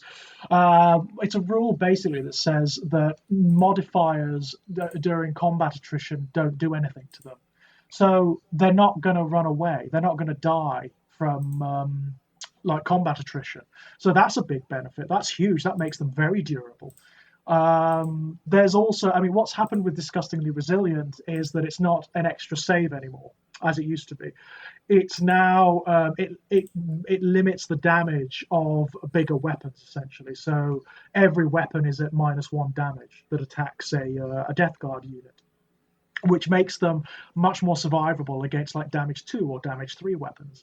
But a lot of people have really gone nuts. They've really lost their crap over this. And it's like, well, for one thing, we don't know what's in the book. We haven't seen the whole book yet. There's lots of stuff we haven't seen. We haven't seen the stratagems. We haven't seen the warlord traits. We haven't seen like the detachment special rules. There may be we haven't seen the full contagions, for example. There's a whole new rule, which I think is so characterful for the Death Guard. I really like it, where they have aura effects over the battlefield based on certain diseases that they have, which is really cool. The one we've seen is one that it inflicts a -1 toughness on enemy units around them, which is really good. It's really good. It makes them much more aggressive, It changes the way that Death Guard armies are composed and the way they function. I kind of like it. Myself, I kind of like that, but we haven't seen all of them. Maybe there's one of them that does give them the 5+, feel no pain rule, or whatever. So I think it's too early to be reacting in such an extreme way. I really do. Yeah, it has been a little over the top, but just a little bit. But a lot of the stuff I've seen, I think is great. I think is really good. So you've got stuff like Demon Engines. Demon Engines are way better. Demon Engines have always been crap in 40k. They've never got them right. They introduced them back in the 6th Ed Chaos Codex, and they were supposed to be the big thing, but the rules were crap. They were just not very good. They were not very survivable. Or they were the other way, the Helldrake. Do you remember they had to nerf the Helldrake? Mm-hmm. They had to nerf the Helldrake because it was a win button. The Helldrake, the way it was originally introduced, was a win button. It was ridiculous. But they've never gotten them right. They've never gotten them right. It looks like they have this time round. They're much better than they used to be. They can actually hit things for one thing. They've got a boost to their ability to fight, which is great. What I'm interested in more than anything is the background. I want to see what they've done with the Death Guard. Yeah, I think it's weird, isn't it? 40k is kind of like settled into this really peaceful little area, and it's kind of just chugging along at the moment. Nothing major's happening. It's just chugging along, and I think it's going to sink into the background for a little while, which is no bad thing because last year was all 40k all the time. Oh, it dominates, doesn't it? I mean, the codices that have been released, the 9th Ed codices are all brilliant thus far. Yeah, Necrons, I've heard that. Space Marines, the Space Wolves, Blood Angels, and the what are they? The anti-alien guys. What are they called? The Xenos Hunter, the Death Watch. Death Watch. Really cool. My brain went completely blank there. Me too. Really cool codices. With probably the one that takes it for me is probably the Necrons. It's just so good. Have you got that book, Andy? I do. Necron one. It's amazing, that Necron Codex. It's just the amount of damage they can put out. Bloody hell. Have you seen those pylon things that Zarak has with him? Yes. That have a death ray. Each one of them can shoot a death ray. It's well named. It's very well named.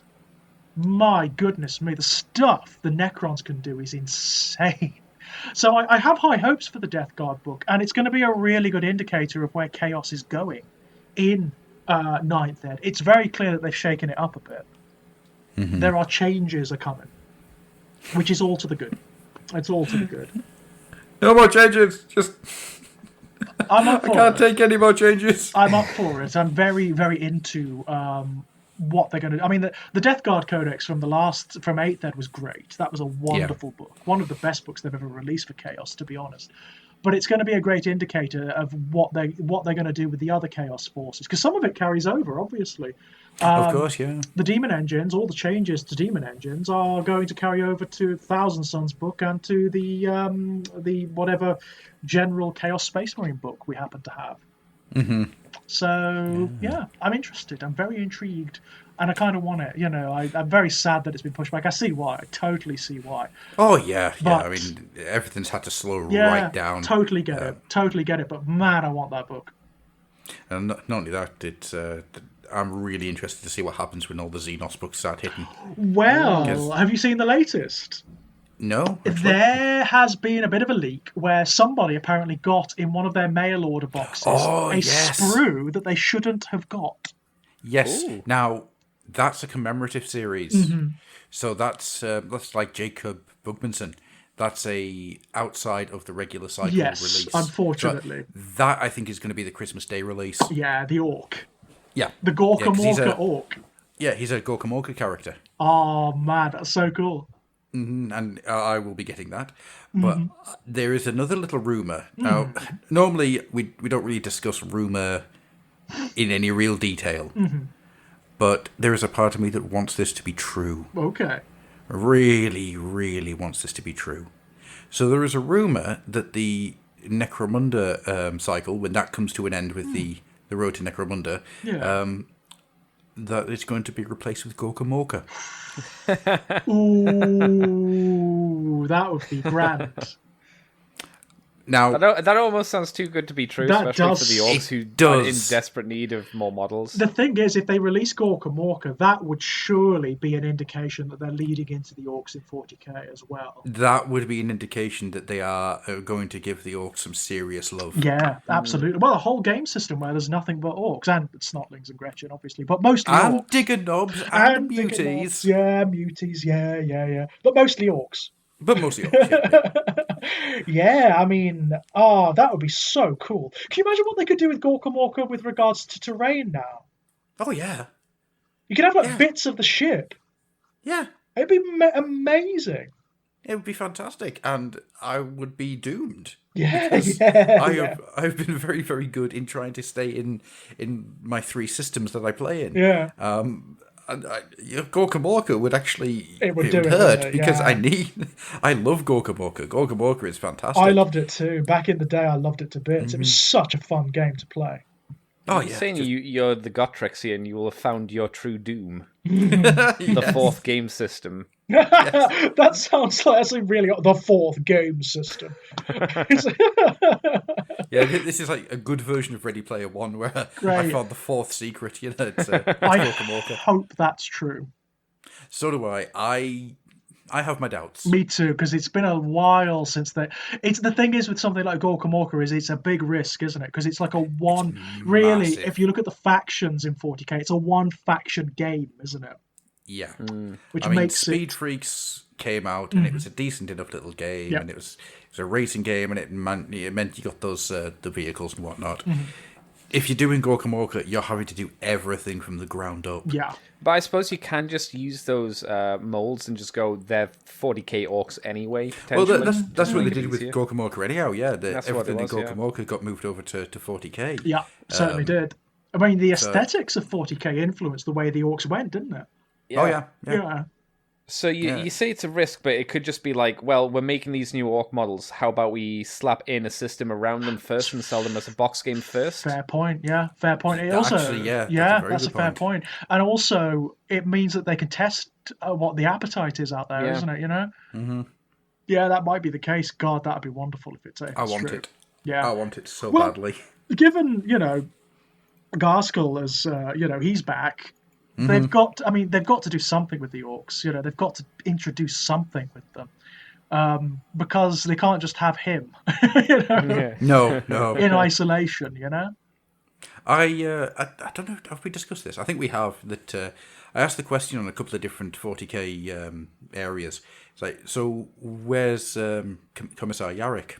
And the overwhelming response is, "Oh, he died years ago." I was going to say he's dead. He died of old age. Yeah. It's never been said that he died. He doesn't have to be dead. Mm-hmm. He doesn't have to be dead. The Imperium have all these like rejuvenate treatments by which they can sustain people down the Some of the older Inquisitors are like really ancient. Well, I got this really cool idea that I want to see a Commissar Yarrick Dreadnought. I was just about to say, is he in a dread? Is he in like a synthetic Yarrick being Yarrick, he'd probably make it orc-like, wouldn't he? Oh yeah, just to annoy everybody. Yeah. In my mind, I kind of took it further and said a knight. In my mind. A knight Yarrick! Wow, that would be so cool. Because then you could have knight Yarrick against a really big, thick orc boy as well, which would look pretty cool on the battlefield. That would be ace, yes. Dude, that's such a good idea. That is a good idea. Having been turd in it like a dreadnought, yeah? Yeah, totally. Oh, yes. Yarrick, they've got to bring Yarrick back. I mean, what about? There's even I heard a rumor they were going to bring back Solar Macarius for the Astra Militarium. Really? Yeah.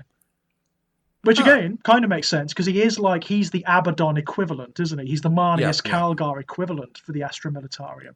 So does make sense to have him knocking about. The Guard haven't been touched for years, though, really, apart from giving them new Codex books. So maybe it would be a nice shot in the arm to get a character like that, and then maybe move on to doing some other stuff for them. Yeah, definitely. It's the problem, isn't it? That the same 3 armies kind of kept getting everything for so long that the argument, everything we were saying about AOS before, about everything, so much needs a good overview and update. Yeah. But I guess that if people aren't buying it, Right. then nobody's going to want to But isn't take it the like a risk in perpetual redoing circle? Yeah. it. It is, yeah, absolutely. Like, yeah, people without want new the new stuff being out. stuff. It's Space Marine. Oh, I want the new stuff. Oh, well, that's Space Marine. So Right. we need to make more new stuff for Space Marines to keep more people coming in. Yeah, and also, I mean, the Astra Militarium / Imperial Guard are always going to suffer because they are just the human guys, aren't they? In a universe where you've got aliens and robots and monsters and demons, and they're going to suffer. Their appeal is always going to be niche. Like I would never collect an Astra Militarium army. They just don't interest me.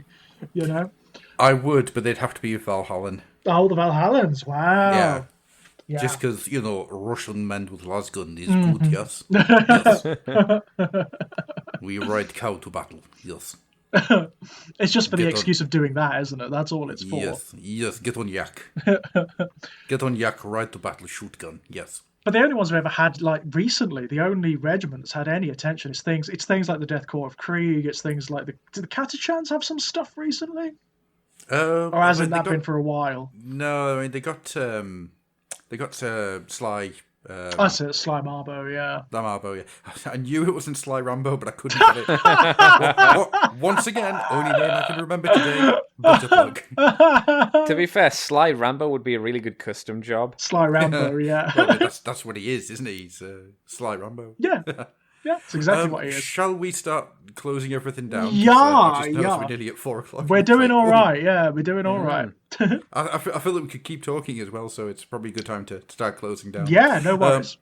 So, George, outside of owning Butterplug's Magical Emporium, which I've now given you the deeds for, cheers. Where can people find you? Oh, you can find me at Exaggerated Elegy on YouTube, where I do Let's Plays and articles and videos and things. You can find a lot of my articles published in Dark Moon Digest, a magazine from the US, by Perpetual Motion Machine Publishing, and also on the gingernutsofhorror.com. You can find my written fiction, links to all of my short story collections over at strangeplaygrounds.com. Finally got a definite publication date for Born in Blood Volume 2. That's March in 2021. So a new one coming out there.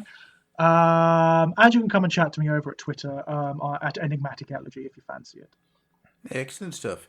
Andy, outside of being a djinn whose real name is Grumble Silkskin, whose entire ambition is to poop in people's yards unless they give you a donut, where can people find you?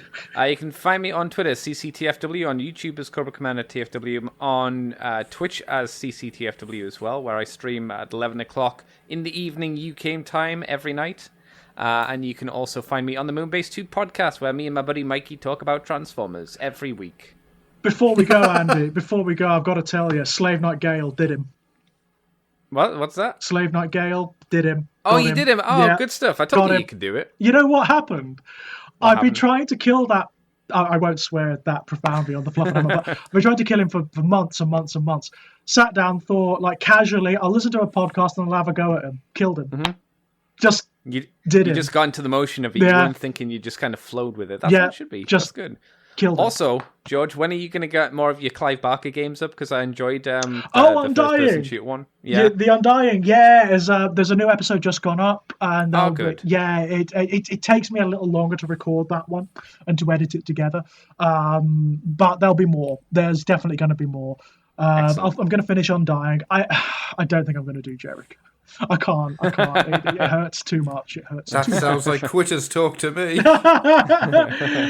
I can't. It hurts. A true Clive Barker fan would suffer the pain. I've suffered it once. I have finished it. I just haven't let's played it. Thank you very much. What's that Druid game, Clive Barker one? The one with the screaming Druid on the front of the cover? I don't know. Do you know the game I'm talking about, Mr. Gruff? No, I don't. Oh, damn. I can't remember what it is. No, I don't know that one. It's an old one. It's an old boy. It's on GOG now, I'm pretty sure. Ooh, I'm gonna have to have a look. Definitely I'll send it to you once we're done pooping. But there's definitely going to be lots more sort of classic horror games cropping up now, largely from GOG. Good old games is amazing. That's what it is. Mystery of the Druids. I don't know that one at all. That one You'll probably remember the front cover for it because it was everywhere back in the day. Right, okay, I'm going to have to have a look at that. definitely. And there was a Nightbreed game. There was a Nightbreed game on like the Spectrum and on the Amiga. It was crap.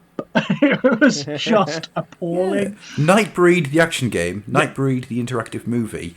Hell Online, Undying, The Labyrinth of the Aberrant, and Jericho. Undying was great. Undying I loved to bits. That's the one I'm doing now. Oh yeah, I remember that. I didn't know. Barker See, did. everybody remembers Mystery of the Druids. At least the cover for that was all over like the PC magazines and whatnot. It was everywhere. Yeah. I think it's got the same... What's the character in the Clive Barker game you're playing at the moment? Patrick Galloway. Yeah, I think Galloway is the main character in Is it. he? I think. God almighty, I had no idea. Oh, no, sorry, it's Halligan. It's Detective Brent Halligan. Oh, that's a shame. Right, okay. I think you might enjoy it. I'm going to have to have a look at that, definitely. I just want to point out there's a Candyman board game and Hellraiser Monopoly. And on this list, it says Pogs, and underneath it says Pogs. Right. All right. What the hell? Did I just read that? Art Asylum plush toys of Clive Barker. Brilliant. Presumably of Clive Barker's creations, not of the man himself. It just says of Clive Barker, so I assume that you can get a plush of Clive Barker. Of Clive Barker. To fall asleep with at night, I assume. Okay. I am bizarre. A mega fan. I'm like, but that's a bit far even for me. Yeah, that's a little unsettling. Creepy. I wonder if it comes awake at night and kills you. That's a little creepy. It's got a little puzzle inside of it. Unfortunately, it's a game of Tetris. Anyhow, you can find this show at The Fluffenhammer on Twitter, on YouTube, The Fluffenhammer, at fluffenhammer.weebly.com or fluffenhammer.co.uk. You can find our Discord at The Fluffenhammer on the links below. You can join us on Facebook, once again, the Fluffenhammer page and the Fluffenhammer group. And as for myself, you can find me at Grufflock, where I either talk about Thomas the Tank Engine being a steam golem, some kind of homunculi, or I just decide to give you 15 facts about something that you didn't care about. I quite enjoy just these fact things. The Frasier one is my favourite, just purely because I got really into talking about the dog, Eddie the dog. Really bizarre. And of course, I talked about Oscar the cat, who was known as Sam the Unsinkable yesterday. It was a cat that was on the Bismarck, who survived that, and then survived 2 other ships sinking, and then retired to a Greek naval retirement village. Brilliant. So that's superb. Just the random shit that's in my head. I don't think I've ever said this before, but if you listen to us via iTunes or Apple Music or whatever it's called now, please go give us a review and give us some stars, because that does actually help. Apparently, I've never actually asked for them before, so yeah, go on, nice. I'll shake your hand. Oh yeah, well used to this, trying to get shouldn't complain, but trying to get people to review your work. Go on. It's hard. You need incentive. I'll compliment your haircut. Oh. I will send lollipops in the mail. No, I don't want to do anything that costs money. Right, okay. So I will phone your mother and tell her what a good boy you've been. Mm-hmm. Yeah, there you go. That's my incentive. Yeah, that's a good one. I will tell you about how comfortable your shoes look. Mm. Also, we've got a Patreon, which you can find on Patreon at The Fluffenhammer, where there are things. Obviously, things have slowed down a lot this last couple of months. Hopefully, we can get back onto doing stuff next year. And once we finish recording, because we did have an idea. We did. A really good show, monthly, weren't we?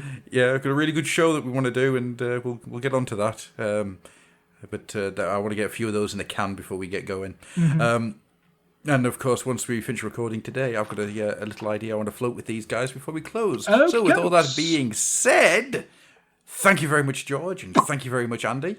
Pleasure. Always a pleasure. Thank you very much, Butterplug. And thank you very much to you guys at home listening to us right now. You've got a lovely hair. Now you owe me. Bye-bye. Bye. Bye.